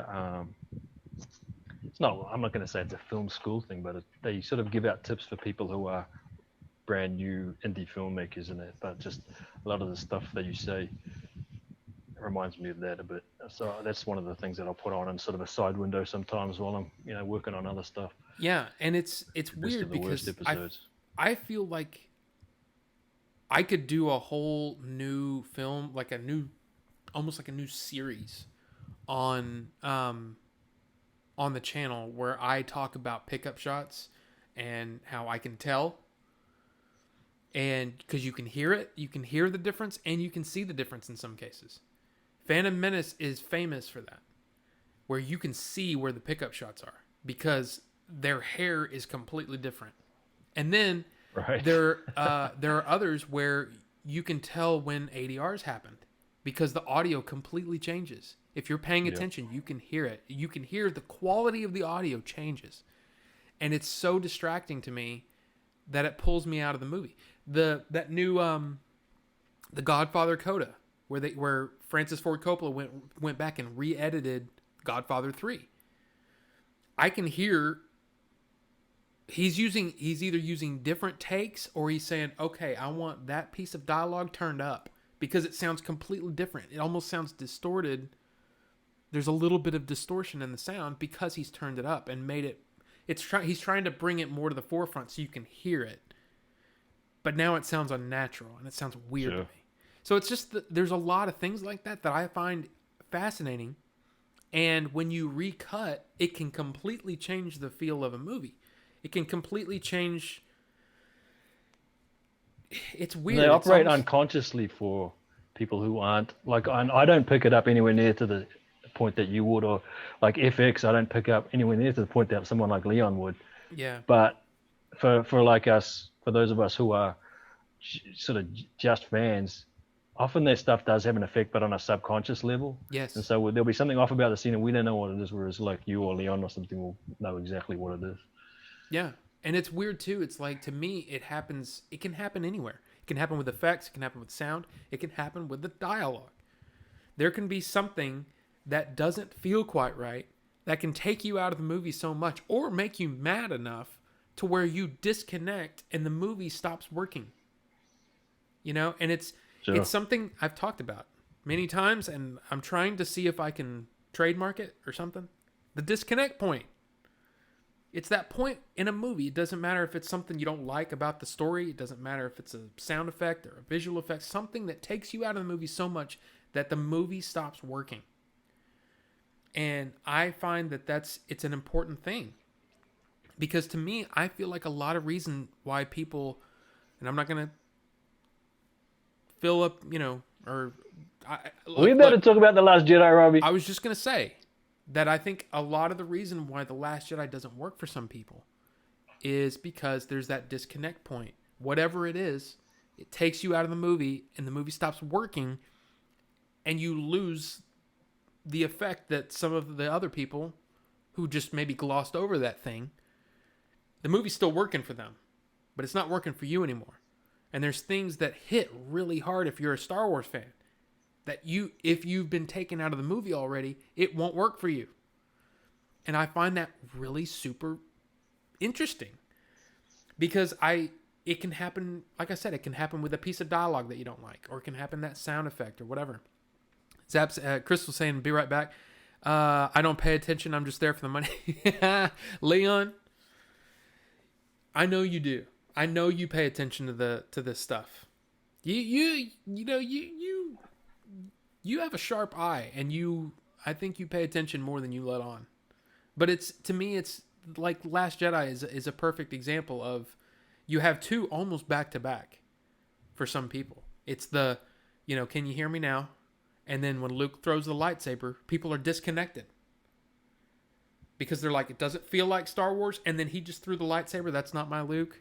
And nothing works past then. And all you're doing at that point is picking apart the rest of the things that aren't working, that you would gloss over if you're into the movie, into the story, and you're cast, that spell is cast on you. And I find that super... I think both of them are comedy beats. I think yeah. If he had thrown the lightsaber away the same as the way he did in Return of the Jedi, people would not have had anywhere near the problem with it they do. Yep. But because he just does the old comedy throw over the shoulder trick up at the cliff, it's a comedy beat, and so that and Poe sort of being doing a robot chicken sketch, those, or Spaceballs, those two things I think were we've talked about this before, right? Yeah, but can I segue now? I want to segue into, this is something I've been wanting to talk to you about when I talk to you rather than on the Discord, because one of the things that we did talk about when we talked about Mandalorian was you've been enjoying the show, but you wish that there was more lore at the show. And I wanted to ask you about that sort of more face-to-face, more verbally, because I want you to expand on what specifically you mean by lore, and what sort of lore you would have liked to have seen in The Mandalorian. Because in a lot of ways, any story that's filling in the space between Return of the Jedi and The Force Awakens, it is lore. The whole thing is lore, right? Because every episode is teaching us something about what happened in that space of time and making us sort of a connection. We see a lot of stuff about what's happened to the remnants of the Empire. We learn a whole bunch of new stuff about Mandalore, the lore of Mandalore.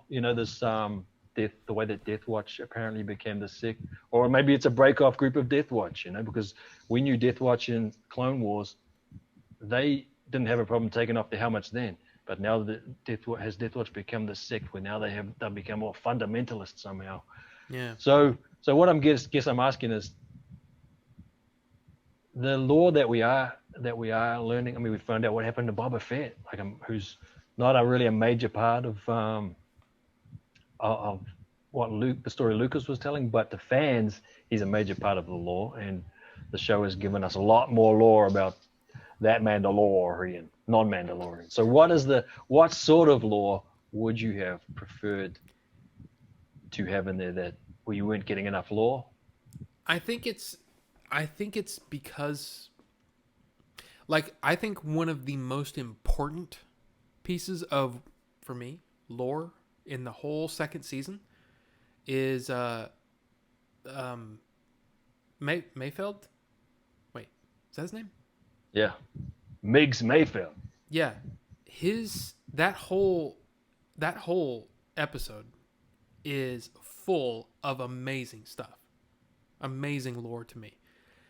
I think it's because of the style of the show doesn't lend itself to taking a breath, and I think that's one of my biggest issues is that they focus so much on it being action packed and moving the plot along from this point to this point that there's not that time to just sit and relax for a second and get into the feeling of the place or the feeling of this, or like that water world that they're on for part of an episode.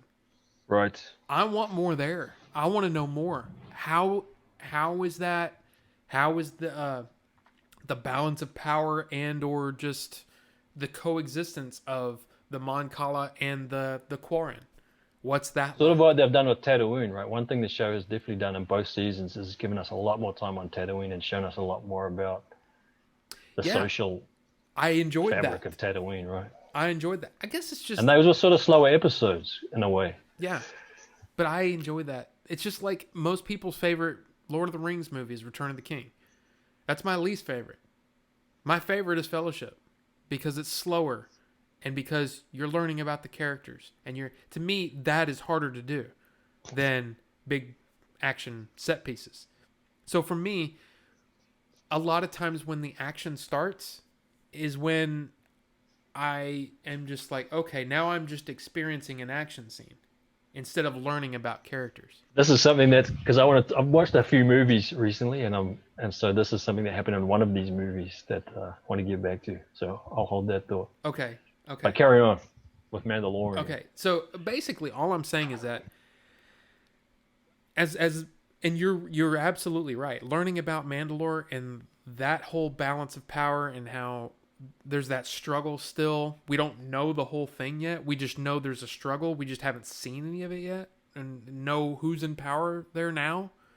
I mean, we have some guesses, but that's going to be interesting. And I love the way that they not to get too far into spoilers, but I love how this whole balance of power is shifting at the end of the season, and now our hero is now in the middle of it inadvertently, which I love.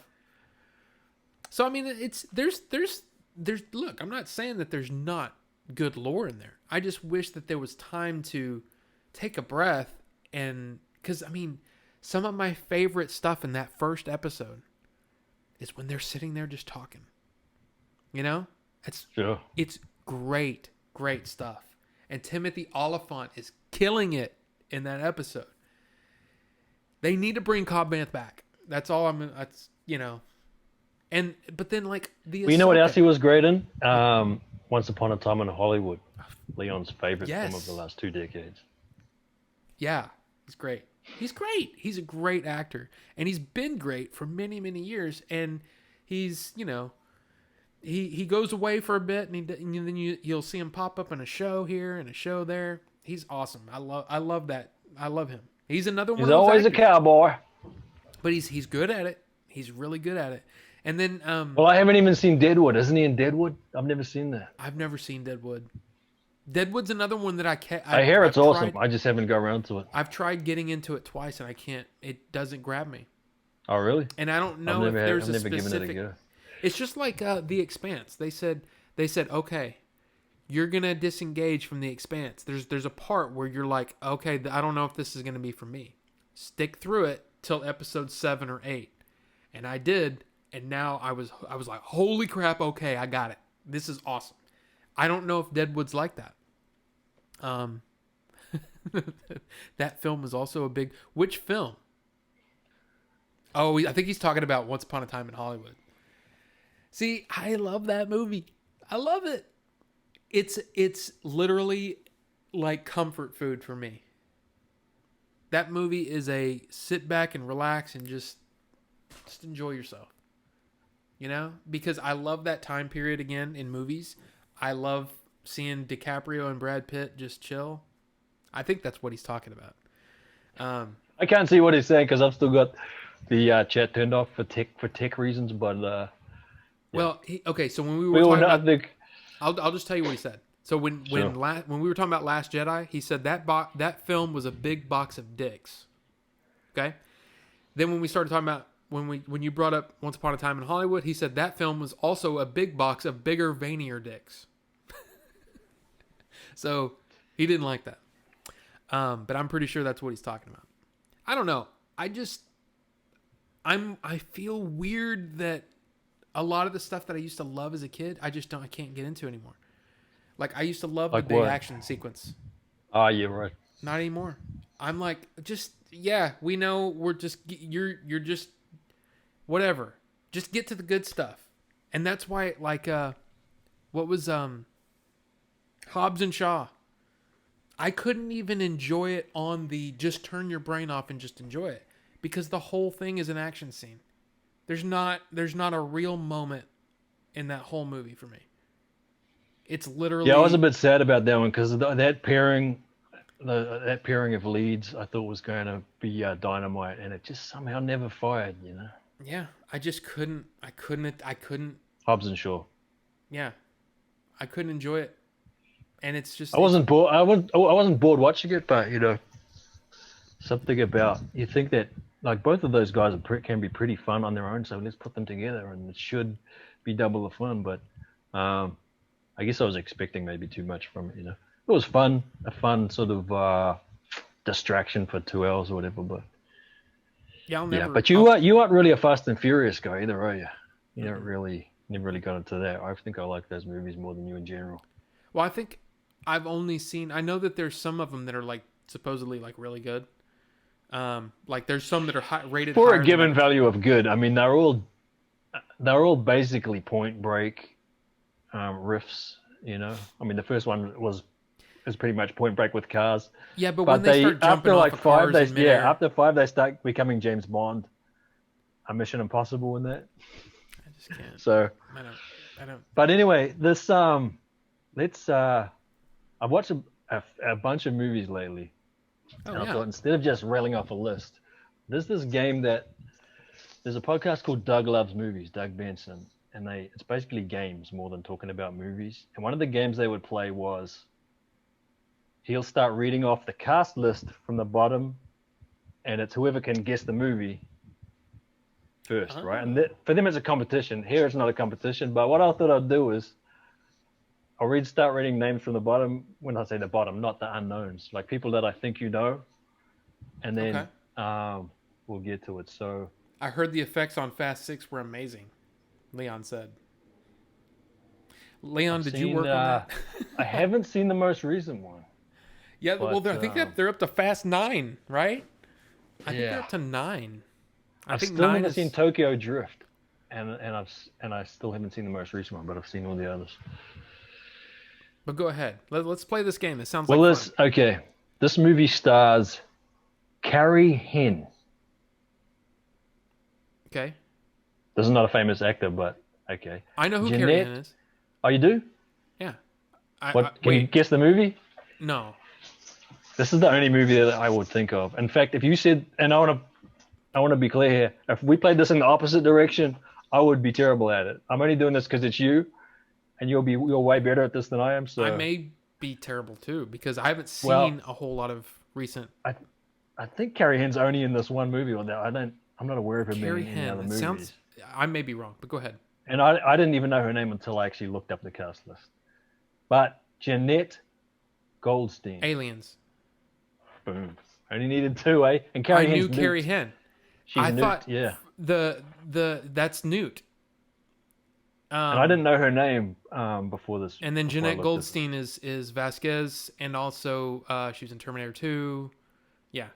She's in She's the mom. She's definitely in Terminator 2. I watched that maybe 2 years ago, and that's still awesome.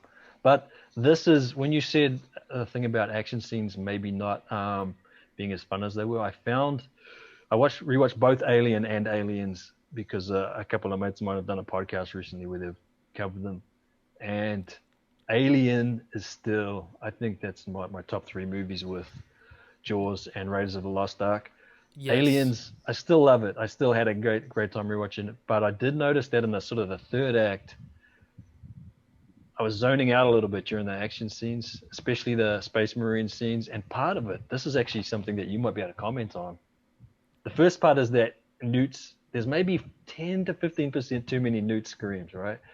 Maybe just a few, because it happened. There's maybe 36 moments where Newt is screaming and Ridley's trying to save her, and after a while, that scream just wears me down. I'm like, oh god, Wait, maybe just let the aliens get her.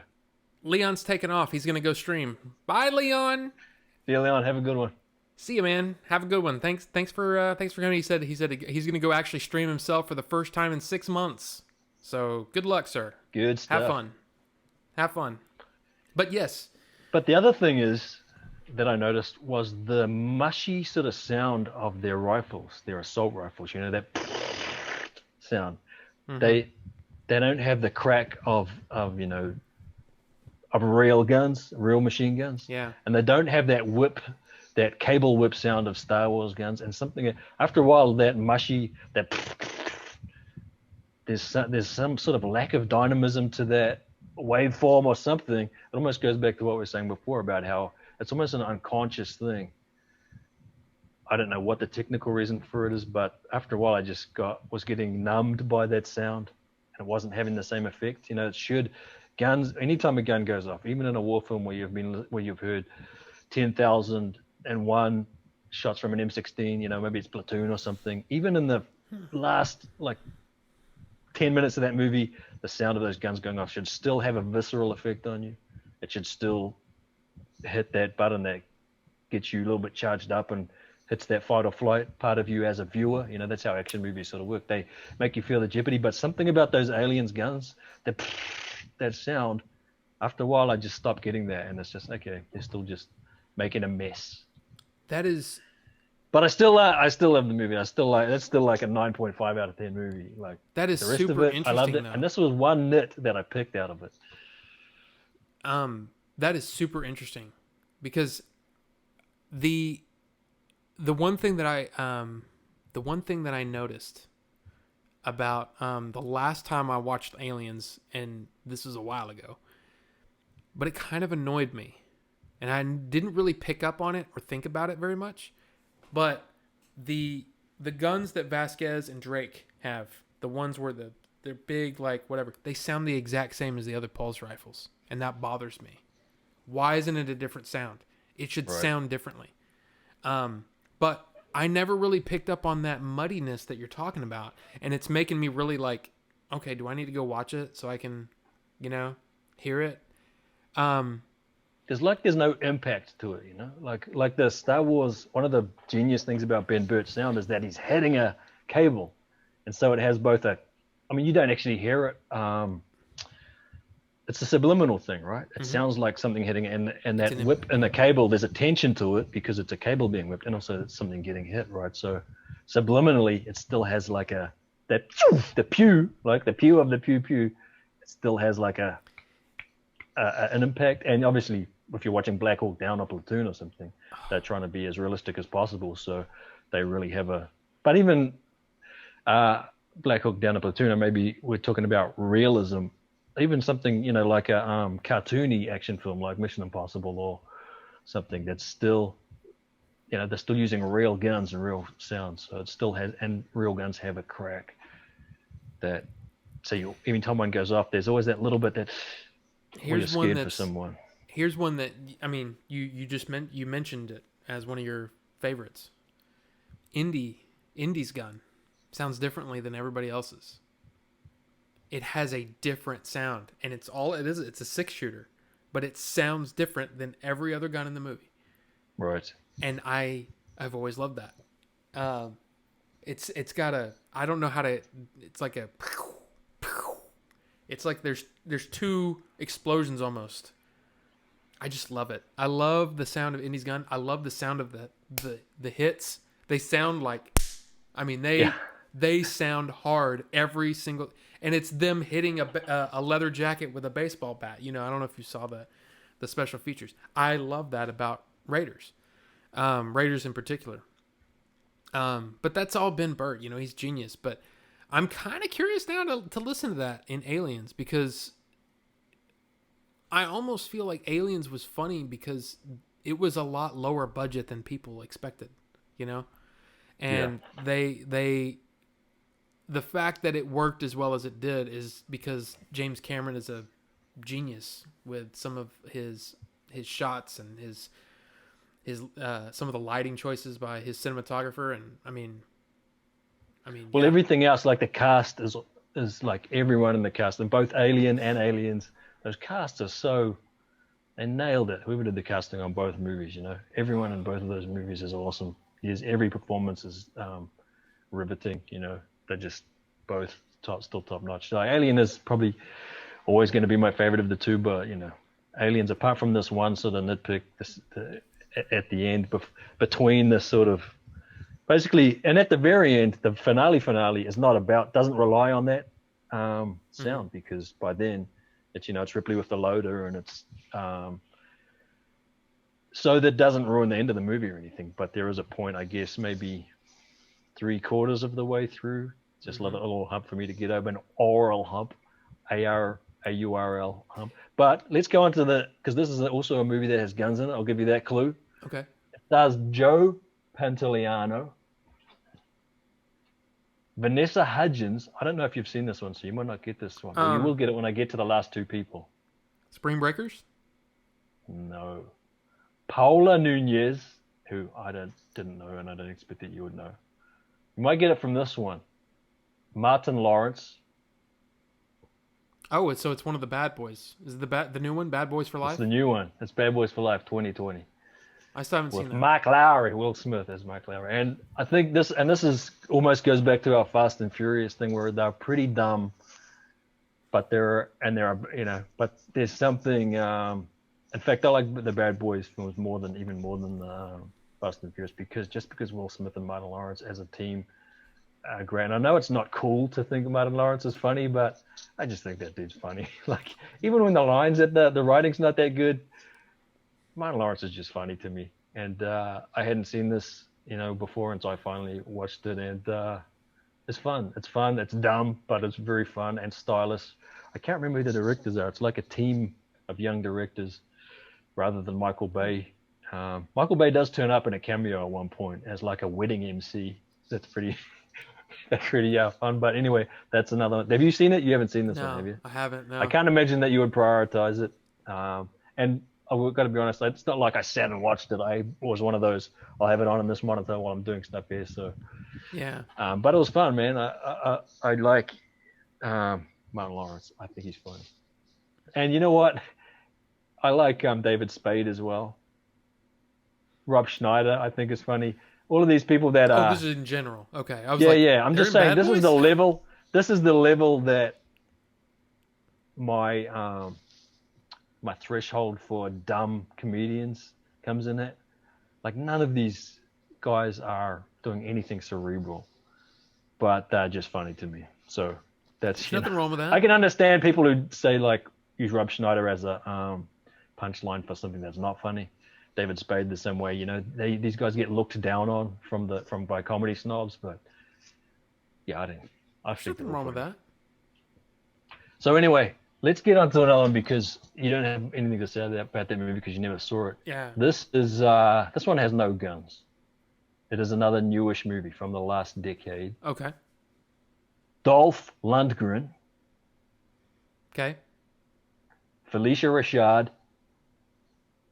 Creed 2? Boom. I still haven't seen Creed 2. I finally saw it. I really enjoyed the first one. I did too. Not as much as Rocky Balboa or Rocky, but I thought it was real fun. Michael B. Jordan's just fun to watch. This one is almost like Rogue One, in that it starts off kind of clumsy and then sort of gels together somehow. It's almost the opposite of your theory about a disconnect point, because I start off disconnected and then eventually it sort of pulls me in, and it's not as good as Creed. It's sort of a little bit more janky in construction, but again, it's got like a cast that Tessa Thompson, Sylvester Stallone, Michael B. Jordan, they're all compelling. Dolph Lundgren, even this new guy who's I didn't even put down his name because I think he's an MMA fighter. He's not a very famous one, but he's from Romania or something. Somehow, Brigitte Nelson and Dolph Lundgren, maybe the two blondest actors in the history of cinema, had a kid who was like brunette. But anyway, but that was fun. It was fun to watch. But you haven't seen that one either? No, it's on my list. Another one you got within two, though. I only needed to mention two cast members, and you got it. Well, I was just trying to think. Okay, Dolph Lundgren's only been in a couple of pretty high profile. But yeah, well, here's one that you have that I know that you definitely have seen. Okay. Dolph Lundgren, Clancy Brown, Fisher Stevens, David Krumholtz. You know David Krumholtz? Yeah. Wait a minute. Who did you? David Krumholtz? By the way, I've got 14 names to get through with this one. So these are, don't think of a movie that is starring these guys, but they're all in it. Okay, go ahead. Have you got a guess? Just give me one more. Christopher Lambert.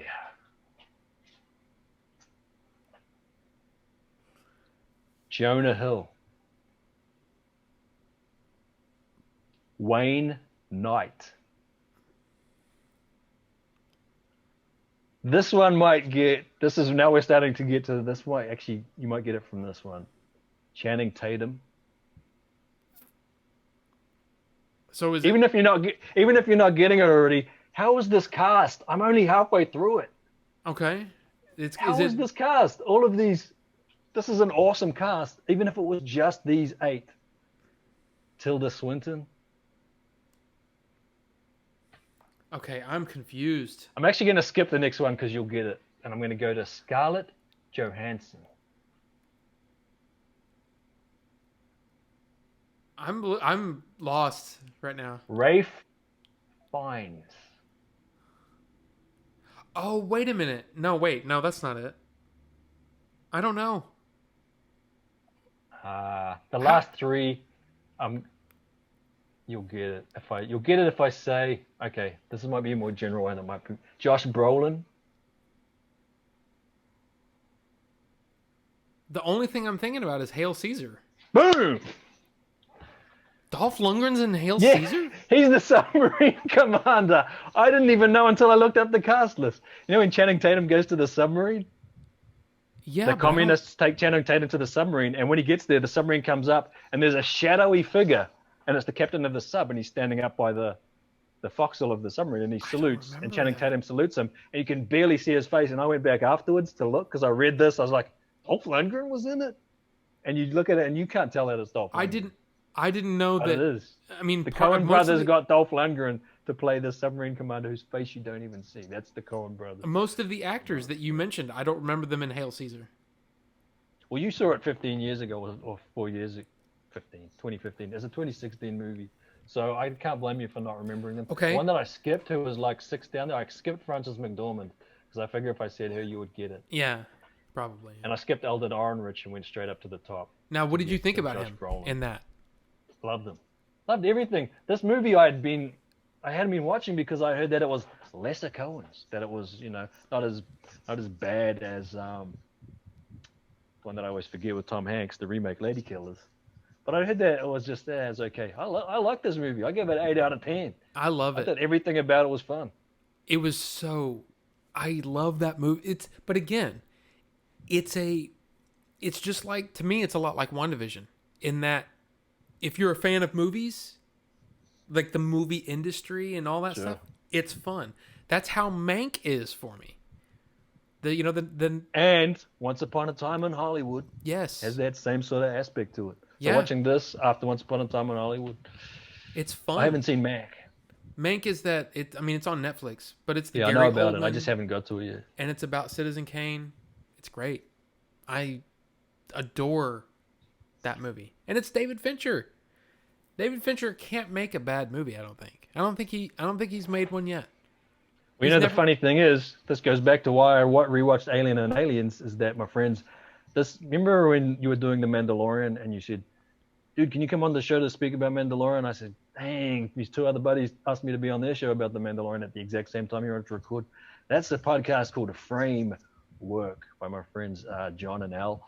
They're two of the Chud guys, and we talked about Mandalorian when I was on their show, and their show started out being called the QT Question, where they watched every Quentin Tarantino movie, and the question was, does Quentin Tarantino make movies that are about anything? Because they both love his movies, but are his movies basically just cartoons? And so their podcast started off, it was just like almost like we did this project about the Clone Wars.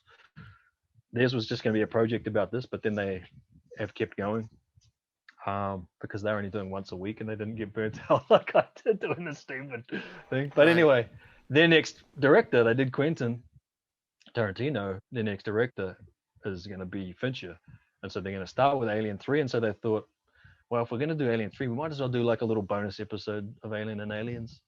So anyway, I don't have anything of my own to promote, so I'm going to promote the Framework podcast with my friends Alan Schwartz. If you listen to the Mandalorian episode, I'm on that one, and I talk quite a bit about Clone Wars in that one, and I talk about our show, of course. Nice. And yeah, that's Fincher's their next thing. So I'm going to rewatch Alien Cubed again in the next week before they do their episode on him as well. Yeah, and I forgot to put. In fact, I don't even know if my is Nightbot even working today. Nightbot, did you take the day off? Nope, it's in there. I put in the. Anyway, here's the next movie. Oh, go ahead. There's a few to get through, and I don't want us to run out of time because this is fun. It's fun for me at least. No, it's fun. It is fun. All right, here is. I was going to try and segue. None of these really segue. Well, this one kind of does. Donald Sutherland. Okay. Liv Tyler. I'm not actually sure if you've seen this. Okay. It's a pretty new movie. Ruth Negga. Mm-hmm. Tommy Lee Jones. If you've seen this movie, you'll probably get it now, but I guess you haven't because the star is Brad Pitt. It's from 2019. Oh, Ad Astra? Ad Astra. Have you seen that one? Yeah. I like that one too. You liked it? Yeah. Yeah, I knew I had already had spoiled. There's two things. I won't talk about them now, but there's two things that are kind of weird moments, and I had already heard about them. Again, I actually watched this because I listened to the Framework lads, their episode on Once Upon a Time in Hollywood after I watched that, and they mentioned, they segued off into Brad Pitt and Ad Astra, and so I'd been spoiled on those couple of things. But and I remember when this was announced, I thought, I don't know if I could buy Brad Pitt as an astronaut. Like, I know that a lot of, especially the Mercury guys, they were like Southern guys. They were sort of, think Chuck Yeager, right? He was a test pilot around that time. Like, it's not the sort of relaxed Missouri, or he's from Missouri, but he's almost like California guy. It's not that, but I just was like, I don't know if I can buy Brad Pitt as someone that sharp. But I did. Like, I bought everything in this movie. I watched it having been spoiled, like I said, and I even sort of knew the ending. So my experience has those caveats to it, but I liked it. I thought it was well done. I liked the crazy moments. Yeah. I thought it was good. I don't know if I'll be watching it again anytime soon. Like Once Upon a Time in Hollywood, I can see that I'll put that on like every, at least once a year, maybe every 6 months even just the scenes of like Leo sort of losing it. The scene where he's talking to the young actress. All of it. Like Once Upon a Time in Hollywood is just great all through. Ad Astra, I won't do that with it, but I enjoyed it, man. You didn't like it as much. Real quick, Crystal, I would love to be on your podcast. Yeah, just hit me up. I'm down. But yes, Ad Astra is one of those where it left me with a big, huh. It is fine, but it didn't like, I wasn't # blown away. So yeah. It's definitely like a daddy issues movie, right? It's daddy issues in space. Yeah. The whole movie is daddy issues in that. Yeah. And so I'm lucky enough that like you have a great relationship with your dad. Shout out to Eaglefoot. Thanks again for the shirt. I have a great relationship with my old man, so I've never been one of those. I'm lucky enough to be a guy that doesn't have that sort of thing to deal with. But I do get it, and like I've had friends that have dealt with that, and it's obviously a common theme of Star Wars, maybe going all the way back. It's just like a common thing. And so I thought that it really, it felt like an allegory for something. Like you could easily map the moments in the movie to, maybe, I don't know anything about the writer or the director. I think it was the writer director who made it, but I can imagine, and I'm pulling this completely out of my jacksie, that he's gone through something and that this is his movie that helped him deal with it. And there's a truth. I felt like there's a truth in it about father-son relationships, or some father-son relationships. And so, yeah, it got me.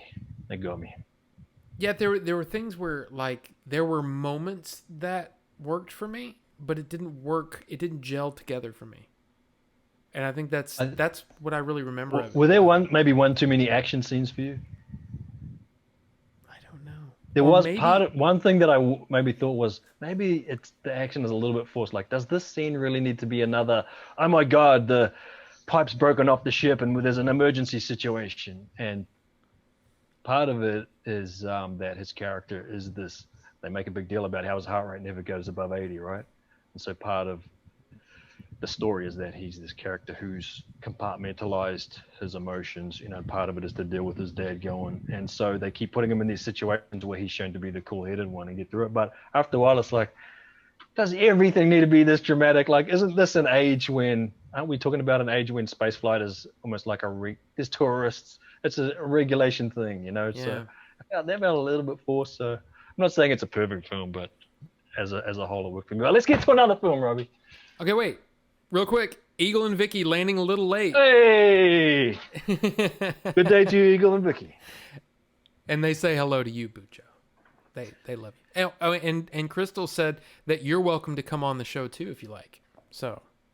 Sure.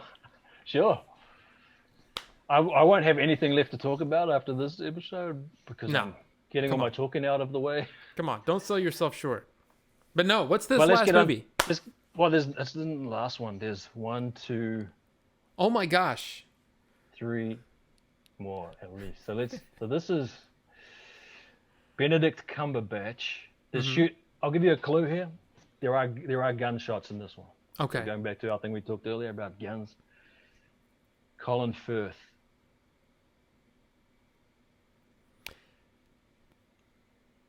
Okay, go ahead. Richard Madden.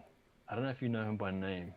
I know Richard Game Madden. Of Thrones. He's Rob. Andrew Scott. Moriarty from Sherlock Holmes. Hold on. Irish actor. Oh. I think I can see the movie. I can't remember the name of it. I'm going blank. Mark Strong.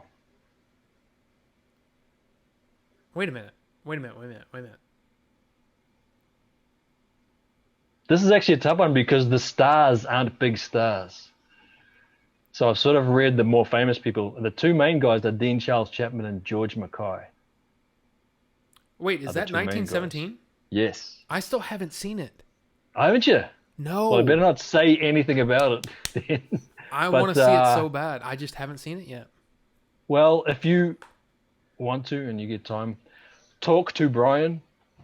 Look in Brian's, Brian can get a hold of that for you. Well, actually, I have a copy of it. There you go. In fact, old just Eagle gotta get time right. Eagle Ford bought it, so I have access to it. I just haven't watched it yet, and it's because part of the reason is because I'm like, okay, it's time to watch a movie, and it's 1:00 in the morning, and April's sleeping, and I don't want to watch 1917 with headphones. I want to watch 1917 with surround sound. But anyway, so yeah, that's part of the reason why I haven't seen it. So. Well, I won't say too much about it then. I think, it's obviously the thing that everyone talks about is how it's like a one-shot, or it's stitched together to feel like a one-shot. There is one moment where the screen just goes black. Mm-hmm. But I tried not to watch it guessing where the stitches were. Yeah. I've heard other people talk about it saying, people who like to think about the making of. I mean, you're one of these people. I'm sure that when you watch it, you might not be able to help like It's squinting at tough. it, saying, "Where is it?" Right? It's And I specifically tried to just get into this, just it's a Zen mode. It's get into to just be with the characters, right, and not think Yep. about the filmmaking but there are moments when you can't help it, because you just become aware that because the reason that you make a one shot, that long shots work, is that they build tension by not breaking, right? This Right. is what Quaron loves to do, and Yuritu is the other guy that is sort of famous for it. And the thing that they do is they build a sort of tension, and really, if they're done perfectly, you should feel the tension without noticing that there's no edits. It's really hard to do, and there's a few moments in the movie where you sort of recognize because of the way the camera does. You're like, oh, this is happening either because it hasn't been able to cut, or because there is maybe two moments where it feels like stunt filmmaking, where you can't help but think, wait, how did he do that? How did he make the camera do that? That are sort of distracting, but Yeah. the story was effective. It moved me. I heard that some people found it a little bit cold. And Sam Mendes, I haven't been a fan of his Bond films. So I'm not the top of the Sam Mendes fan club, but I thought this worked, and yeah, I recommend it, man. I hope that at one point you can I definitely want to watch it. blast it out on your big old speakers. Oh heck yeah. But you haven't seen it, so let's go on to. I'll tell you this. The other day, just because April wasn't home, I watched a scene from Force Awakens because I'm again testing out PS5 stuff. It was already in there, and I'm like, let's crank it. So I watched the attack on Starkiller Base, and I turned my sound system up to 70%. I usually listen about 35. Holy crap. I mean, it was just like, oh my God. I mean, there was just sound everywhere. It was amazing. And then What about the Nolan pack? When you tried the Nolan pack, was that after dark, or did you crank it up then no, as well? yeah, it was April was still up, but I wasn't listening. I wasn't cranking it because the sound's not going to be any different for me.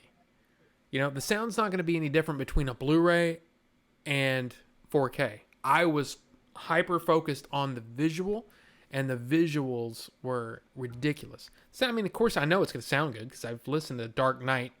I've watched, the Batmobile and basically the attack on Harvey Dent in the middle of the movie. I've watched that more than I've seen pretty much any movie in the last however long. I've seen that scene so many times. I can't wait till you get Dunkirk on there and the sound of that Spitfire, man. Oh no, I've seen that. I own that in 4K.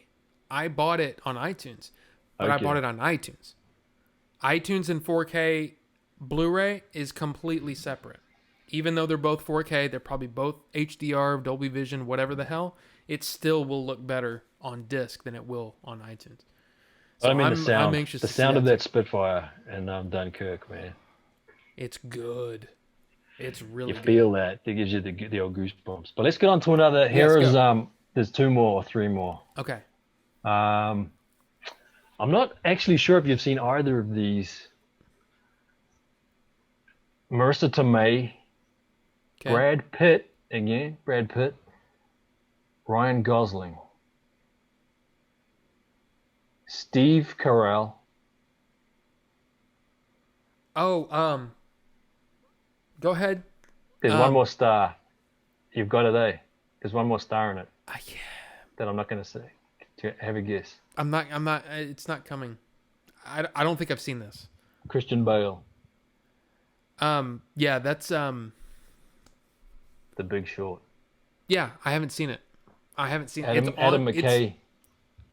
It's on my list. Haven't watched it. It's another good one. I'm gonna say, man, You say it's not I a good enjoyed one? it. It is a good one. Oh, okay. I enjoyed it. It's another film that I sort of put off because I felt it's a bit dry. It's about the global financial crisis. I don't know if I'm in the mood for it. I do like Adam McKay as a filmmaker, but and it's one of those things where I have read quite a bit about it, and I sort of knew the story, and I was like, do I need to watch a movie about it as well? But it's Ryan Gosling and Brad Pitt and Steve Carell and Christian Bale and Marissa Tomei's in there, so Yeah. I put it on. It's another one that I sort of put on over here while I was working over here, and so I listened to a lot of it more than I watched it. But just really good. Christian Bale is he's so great in it. He's so great in The Big Short. Even as a Christian Bale fan, you got to see The Big Short. Okay. Brad Pitt is good in it as well. He's he's basically plays a guy who was he doesn't put any Brad Pitt charisma into it, but it's one of those, like, Brad Pitt for a long time I sort of felt like he's fun. He's fun in like stuff like Snatch and 12 Monkeys, and he was good in Fight Club, but I never looked at him as like one of the top actors. But between this and Once Upon a Time in Hollywood and Burn After Reading. I didn't like him in Burn After Reading. That's one where I need to watch it again maybe, but I felt like it was just too broad, like it was over the top with it, and Right. Clooney in that as well. I felt was just too over the top. But yeah, I'm just like anyone, like saying Brad Pitt's a good actor is a hot take these days. But anyway, yeah, it's good. I recommend it. Probably though, I wouldn't. I mean, there are other things to see before you see it. I'm going to watch it. It's on my list. It is one of those movies that I think you could. I know that you probably find it a little bit blasphemous to, at least the first time you watch something, to not pay full attention to it. But this is one of those things where I just won't get time. I find like movies like this and the next one I'm going to mention, where they are almost like procedural rather than visual. But those can be awesome when done well. Yeah. Oh, yes. Yeah. And this next movie that I'm going to talk about, like I said, actually I'll mention this afterwards because it'll be too much of a clue. But okay, I'm a fan of procedurals, even though I don't watch television. Like I don't watch CSI and CIS type of procedurals. Somehow cinematic procedurals I'm a fan of. Yeah. But anyway, the next one, I'm not sure if you've seen this either. Billy Crudup, Stanley Tucci, John Slattery. Those are all lower down the order. This one might give it away. Liev Schreiber, Rachel McAdams. This one might really give it away. Michael Keaton. Think procedural. I must not have seen this. Mark Ruffalo is the top guy. What's Michael Keaton? Yeah. What's the movie? Spotlight. Huh? Spotlight. Yeah, that's another one on my list. Yeah, a journalism procedural rather than a cop procedural, but same thing. It's almost like there are moments in the story where you feel like there's going to be more threat to these journalists because that what it's about. It's about exposing a massive widespread abuse of children by the Catholic Church, and it's in Boston, which is hardcore Catholic, and so there's these moments of tension where you're like, what's going to happen next? So I didn't know the story 100%. So I was thinking, what is there going to be, like threats made on their lives, or they're going to have to like bust through picket lines or something? And that never really happened. So it's almost like there's a lack of tension to it in some ways, but the actors are all great. The tension is that there are people at the paper that it's like they don't want to tell the story, and obviously there's tension when there's people like Michael Keaton's character, Walter Robbie Robinson. Robbie, he goes to his old school, which was a Catholic school, and talks to the what do they call it in America? The principal of the school. You guys call it a principal, right? Yeah. They call it something else in Catholic schools anyway. and about stuff that happened before he came, and when the old principal was there, and they've been unearthing this stuff, and so they want to see if the school has a statement about it. And there's these two other former old boys there that are like saying, "Robbie, come on, this is obviously serious, but the people need the church more than ever right now. They need to be able to trust the church," and so there's this sort of tension in it where obviously they're going up against a gigantic institution that would rather that they didn't do what they were going to do. So, but man, every performance is great. It's just See, that sounds right up my solid. alley. It's solid, man. And it's the one thing that I mentioned a while ago. The Post. I watched The Post with, Hanks and Streep, another Crystal just true 100 story. bits. Thank you, Crystal. And Nice one, Crystal. and yes, just reach out, and we'll see if we can set it up. But yeah, So yeah, I'm a sucker for all of these sort of procedural stories, and yeah, man, Spotlight was another. There's one more. okay. Where is it? I've got pages of this stuff, and this one I think you have seen, not 100%, but I'm pretty sure you have. Josh Lucas, Okay. Tracy Letts, John Bernthal. Now, the two top guys, the two stars are This sounds familiar, but Christian Bale. oh, it's Ford v Ferrari. Boom. Ford v Ferrari. Oh. Matt Damon as Carroll Shelby. Finally caught up with that. That's well, when I say finally, it's only a year. Awesome and a bit movie, old. right? That's a fun film, man. It's just fun. It's a blast. The one thing I was sad about, and this is very partisan, is that Denny Holm wasn't a character, and he's the New Zealand driver that was Ken Miles' co-driver, and he's just not a character at all. There's a Kiwi accent when he tells him, but you never see it. He's not a character. They don't make him a character. And the other rivalry, of course, was with Bruce McLaren, who was the other. When I say rivalry, he was in the other Ford, and at the end, when they all come in together, he was the second Ford. So, as a Kiwi, I was hoping that these legendary Kiwi drivers would get more. But, Ken Miles is a legend that deserves his own spotlight. So, yeah, I wasn't too bummed about that. But, yeah, just fun, man. Just fun. Obviously, a bit of let's not say anything about the ending, even though it's a true story. Bittersweet, let's say. But I will say that's Damon one of is those. just solid. Christian Bale. I thought Christian Bale was having a ton of fun as their character. I thought he was better in Big Short.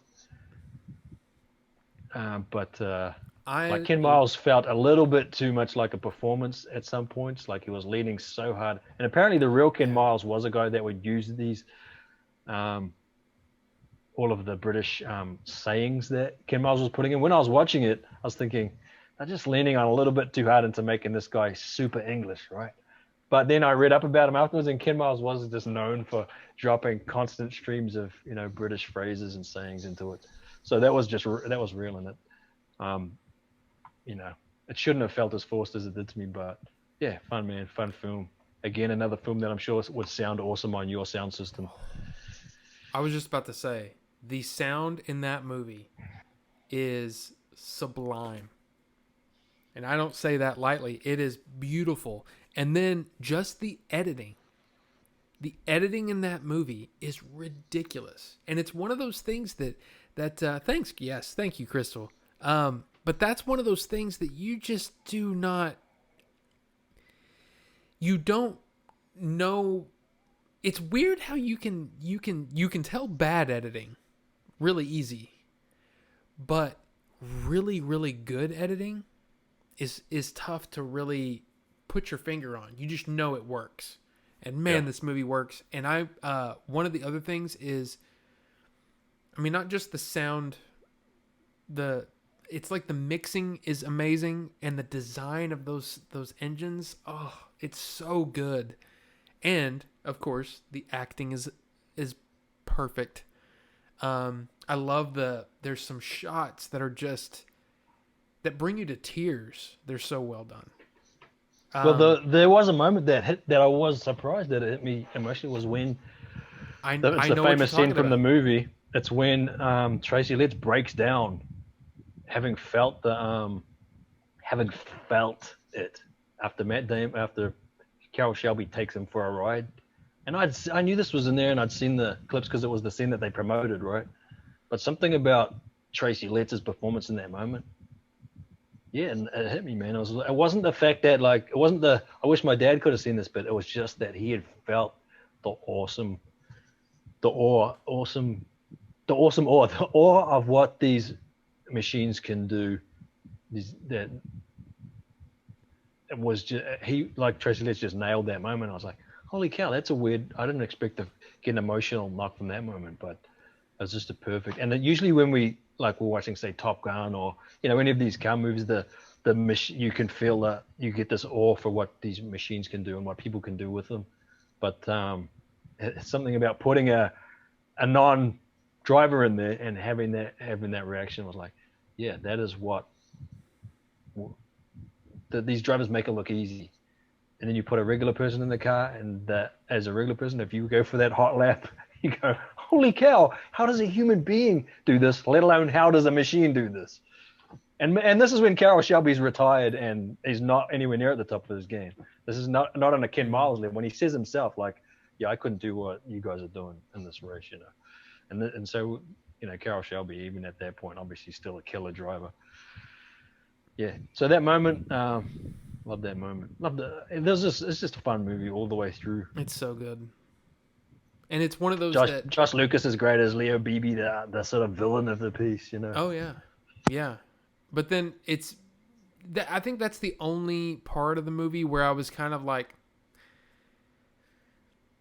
we gotta have the bad guy kind of, and it's just like, come on, But it's still a very, very good movie, and it's one that I told my dad, I said, watch this movie. I'm telling you, I bought it.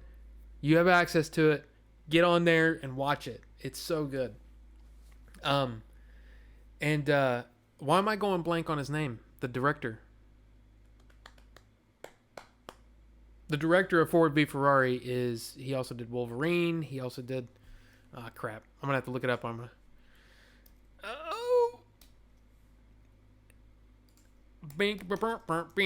You can hear me, right?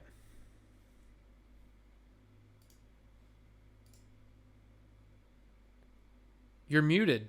Something happened. I can't hear you anymore. James Mangold. You did? Yeah. I still can't hear you. Completely dead. I can see you. I can see you with my eyes. Can you hear me? What about now? Now I can hear you. Somehow, this thing had become slightly pulled out. So you didn't hear me say James Mangold about 9 times while you're trying to guess it. Ah. Oh, good. Yes. But yeah, James Mangold. I'm very interested to see what he's going to be able to do with Indy, right? But he's solid. He did 310 to Humor as well, right? So he's got a bit of that pedigree. Well, I love pedigree. I think that's he did Wolverine and Logan, did he not? I mean, I'm pretty sure. Indy is a period thing, right? And 310 to Humor is a period thing. So I was just saying. Right. Well, even Wolverine though. Wolverine feels like a very period. What is it? Origin? What's it called? I can't remember. Oh yeah, he did the not the bad one, the good one. Just called The Wolverine, wasn't it? Yeah. I think. Yeah, that was good up until the last act when it went all silly. Yep. Is when it got goofy. It's like, we got to throw in the big CG thing. Just tell the story. Don't worry about that crap. It's almost like he made Logan because he was thinking, man, this character's great. If I could just make a movie without the silly effects thing with this character, then we could do something. Yeah. But yeah, no, but going back to what you were saying, Ford v Ferrari, it's one of those that it reminds you that Matt Damon can be as charming and as good as any A-list actor working. He is so good in that, and Christian Bale kills it. I don't know. I love it. I And I started thought, chewing my gum more like Carol Shelby after I watched that for the next day or so. Because I chew gum quite a bit after every meal. Chew a bit of gum. Apparently it's good for your teeth. I've still never had a filling. I'm 46. Never had a filling in my life. So, I chew gum after every meal. But anyway, yeah, Carol Shelby. Matt Damon even makes chewing gum look fun. He's always like, a super exaggerated gum yeah, chewing. He's like, and often like I don't like watching people chew gum. Like when I watch, I don't watch cricket as much these days, but the Australian cricketers are famous for their gum chewing. Some of them always annoy me, partly because they're Australians. But somehow Matt Damon is so good, he even makes chewing gum hard out look charming. I just, I don't know. It's one to me. It feels like an overlooked movie. You know, and Yeah, it's one I of those where guess. people go, yeah, I'll get to it. No, you should just watch it because it's really really good. There's a I think it reason why it doesn't was. feel important. It's one of those. It doesn't feel important like some of the other things, like 1917, Spotlight. Uh, Big Short. Now my thing's not working. Big Short. They feel sort of important. Whereas Ford versus Ferrari, even I was thinking, why does Ford need to be made out to look like a hero? Like who needs a puff piece about Ford? They were never the underdog, but somehow they write a movie where the biggest motor company in the world is the underdog, and and they were, going up against Ferrari at this time, even though they had far more resources and Ferrari were broke. They somehow make them into the underdog, and it's not really Ford that's the underdog. It's Carroll Shelby and Ken Miles. Right. I don't know. I love that movie. I think it's great. And then there's, I don't know.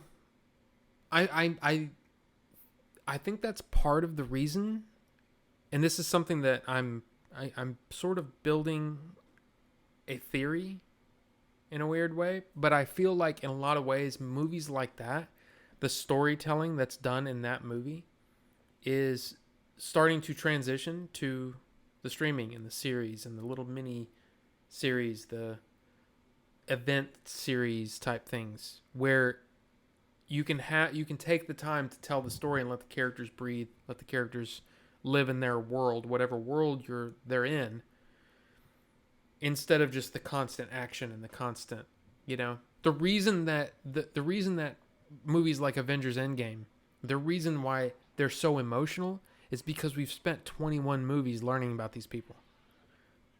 It's not because Sure. the movie itself is that.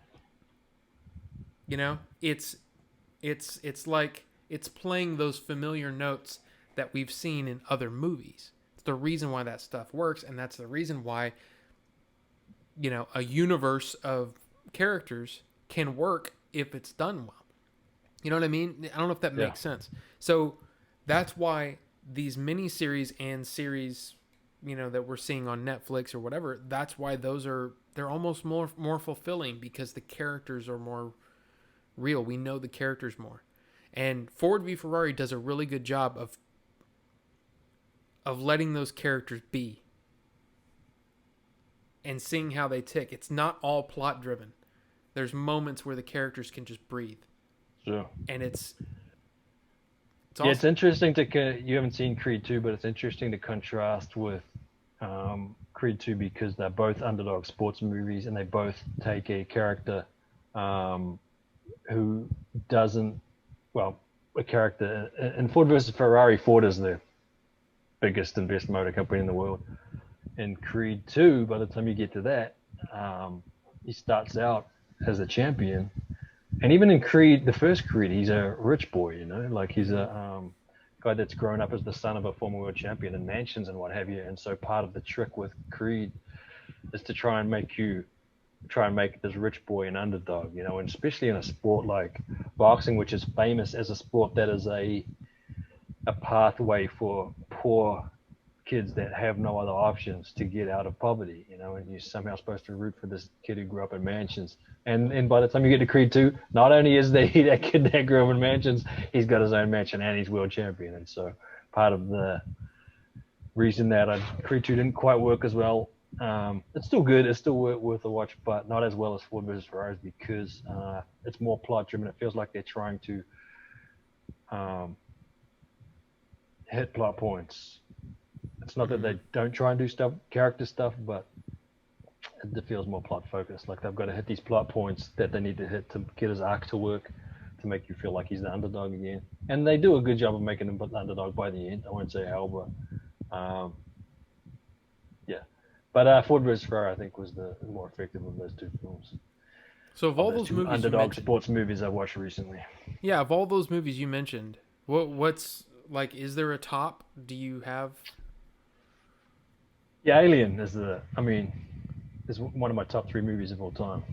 Yeah, but I don't know. That doesn't count.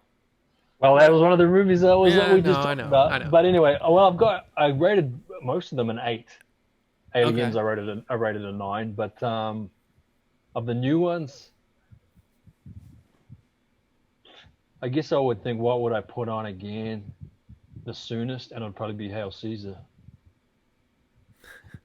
And part of that is I'm just a Cohen's mark, which is why it's weird that it took me so long to get to it. And part of it was like, as a Cohen's mark, I didn't want to see a disappointing Cohen's movie, and I'd heard that Hail Caesar wasn't as good as other Cohen's movies. yeah, So it's like yeah. But watching it, I'm like, what was I worried about? yeah. I haven't seen Buster Scruggs. Have you seen The Ballad of Buster Scruggs? Mm-mm.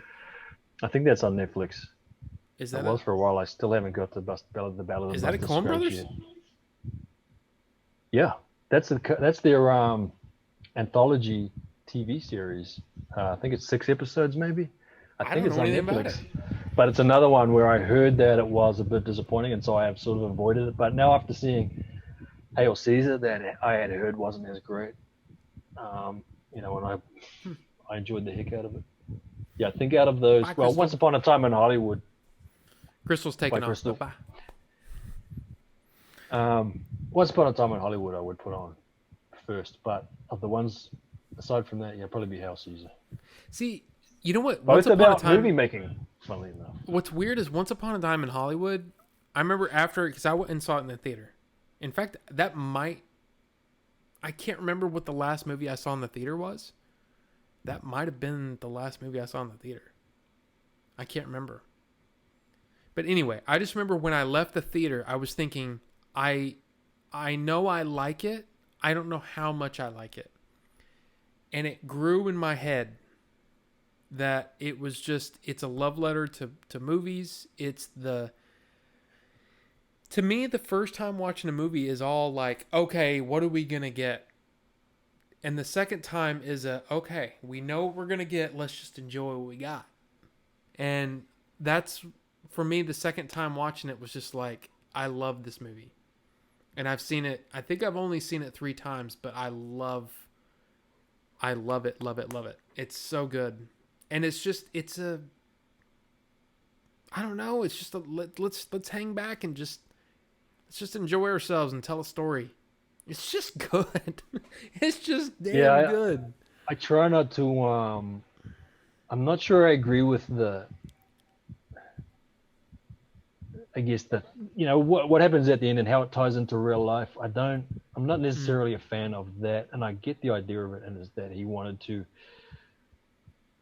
you know, turn these people who are famous for being murdered, try and make them into real people. He doesn't even quite really do that because the way that Margot Robbie plays it, it's almost like she's almost like not a manic pixie dream girl, but she's not as human as Rick and Cliff become.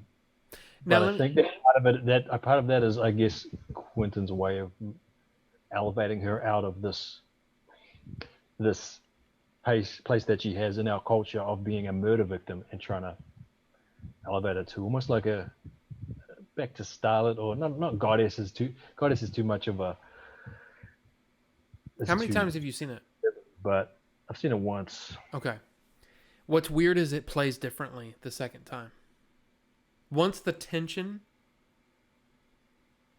you know what I'm talking about. Once that tension is I alleviated? guess, but I already knew the story of it. That's another one that I knew. You mean the story in the movie? Well, yeah, both stories. I already knew that the way that I didn't know how the movie was going to do it, but I know that it undercut and saved the those four people who were murdered that night.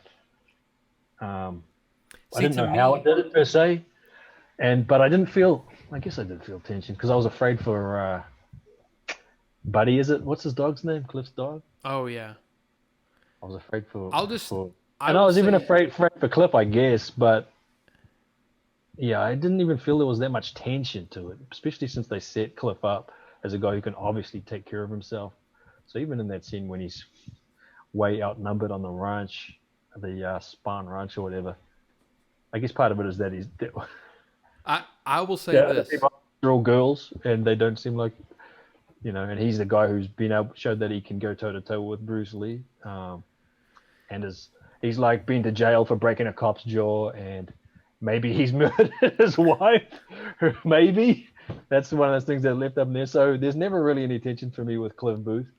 I guess there's never even. I guess it's was it what's his wife? I was worried that maybe I was worried that I don't know. I'm trying to think of. There wasn't any tension. There wasn't that much tension for me. Well, the reason I was saying that is that I didn't know because I saw it opening day. I'm pretty sure it was either opening day or opening weekend. I hadn't read any reviews, hadn't watched Right. anything. I went in because I saw the trailer and I'm like, directed by Quentin Tarantino. Okay, I'm in. I don't need to see anymore. I don't need to know anymore. I don't care. I don't care. Oh, Leo's in it. Okay, it's gonna be great. It's Tarantino. I'm there day one or as soon as I can.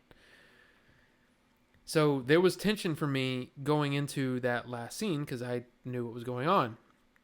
But for me, Margot Robbie's performance in Once Upon a Time in Hollywood plays differently the second time, and it's less of an elevated thing. It's more of look at how beautiful this person is. And not beautiful I guess I in an got that the elevated first time. starlet It's kind of way. when I talk about elevated, I mean that she's like the super charming, like her. It's not that she's elevated into goddess status. That's why I said goddess and then pulls back from it. But she's so ridiculously adorable and charming in it, that she almost doesn't seem human. She feels like Caricature. I guess. Hmm. That sounds like makes it sound like a negative too, though. And I don't think it's like there's not any moments where I'm watching her going, I wish she was more human. Like she's so adorable and charming to watch. She has she's in The Big Short too. She has a real fun short scene in The Big Short. You know about that? The Big Short's about the global financial crisis, and Right. so Adam McKay has to get a lot of very dry information across, and it's really fun. Like Ryan Gosling talks to the camera, talks to you. In fact, several of the characters end up talking to the camera. But there's a scene where he says, "Now to explain." There's three things that is explained in the first one. Now to explain how this works. Here's Margot Robbie in a bubble bath, and it just cuts to the shot of Margot Robbie in a bubble bath, like it must be in Malibu or something, because the ocean's behind her and like a deck, and it's one of those beach. And she's just in the bubble bath, and she's got a glass of wine, and she explains this. Which was it? I can't remember which one it was. She just explains this financial system thing, Dry's financial system thing, and then at the end she's like, and that's it, and she's not in the movie again after that. And there's two other moments where there's these other celebs that just come into the movie where Ryan Gosling, who's basically the narrator, says, now to explain this, and there's two other moments where it just cuts to other celebrities. One of them's Anthony Bourdain, God rest his soul. He just is in his kitchen chopping up. I mean, as a foodie, you'll probably enjoy that scene. And he makes this analogy between the way that they would package, subprime, like BBB graded stuff together that couldn't sell, and they would put it into another thing. And he says, like, this is as if I got a halibut, and I take the good parts of the halibut, and the halibut that doesn't sell, and now it's 3 days old, now I put it into a stew. And so you still get, and so it's the bad stuff. It doesn't quite work because I'm sure that Anthony Bourdain's halibut stew would still taste good. Yeah. And the analogy is with these mortgage packages that were trash, just cack. But anyway, we're off on another tangent here about The Big Short. It's fun, man. It's really fun to watch. But back to Once Upon a Time in Hollywood. I can't remember what we were talking about. Margot Robbie, I guess. Yeah. Yeah, I don't even know if I'd change. What would I change? I don't know.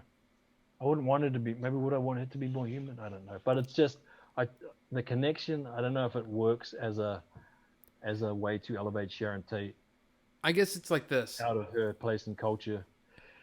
I guess it's the thing that I took away from it, because a lot of people talked about how, well, she barely has any lines in the movie, whatever. And I'm like, well, I think what that was to do was to rob history, in a way, rob history of what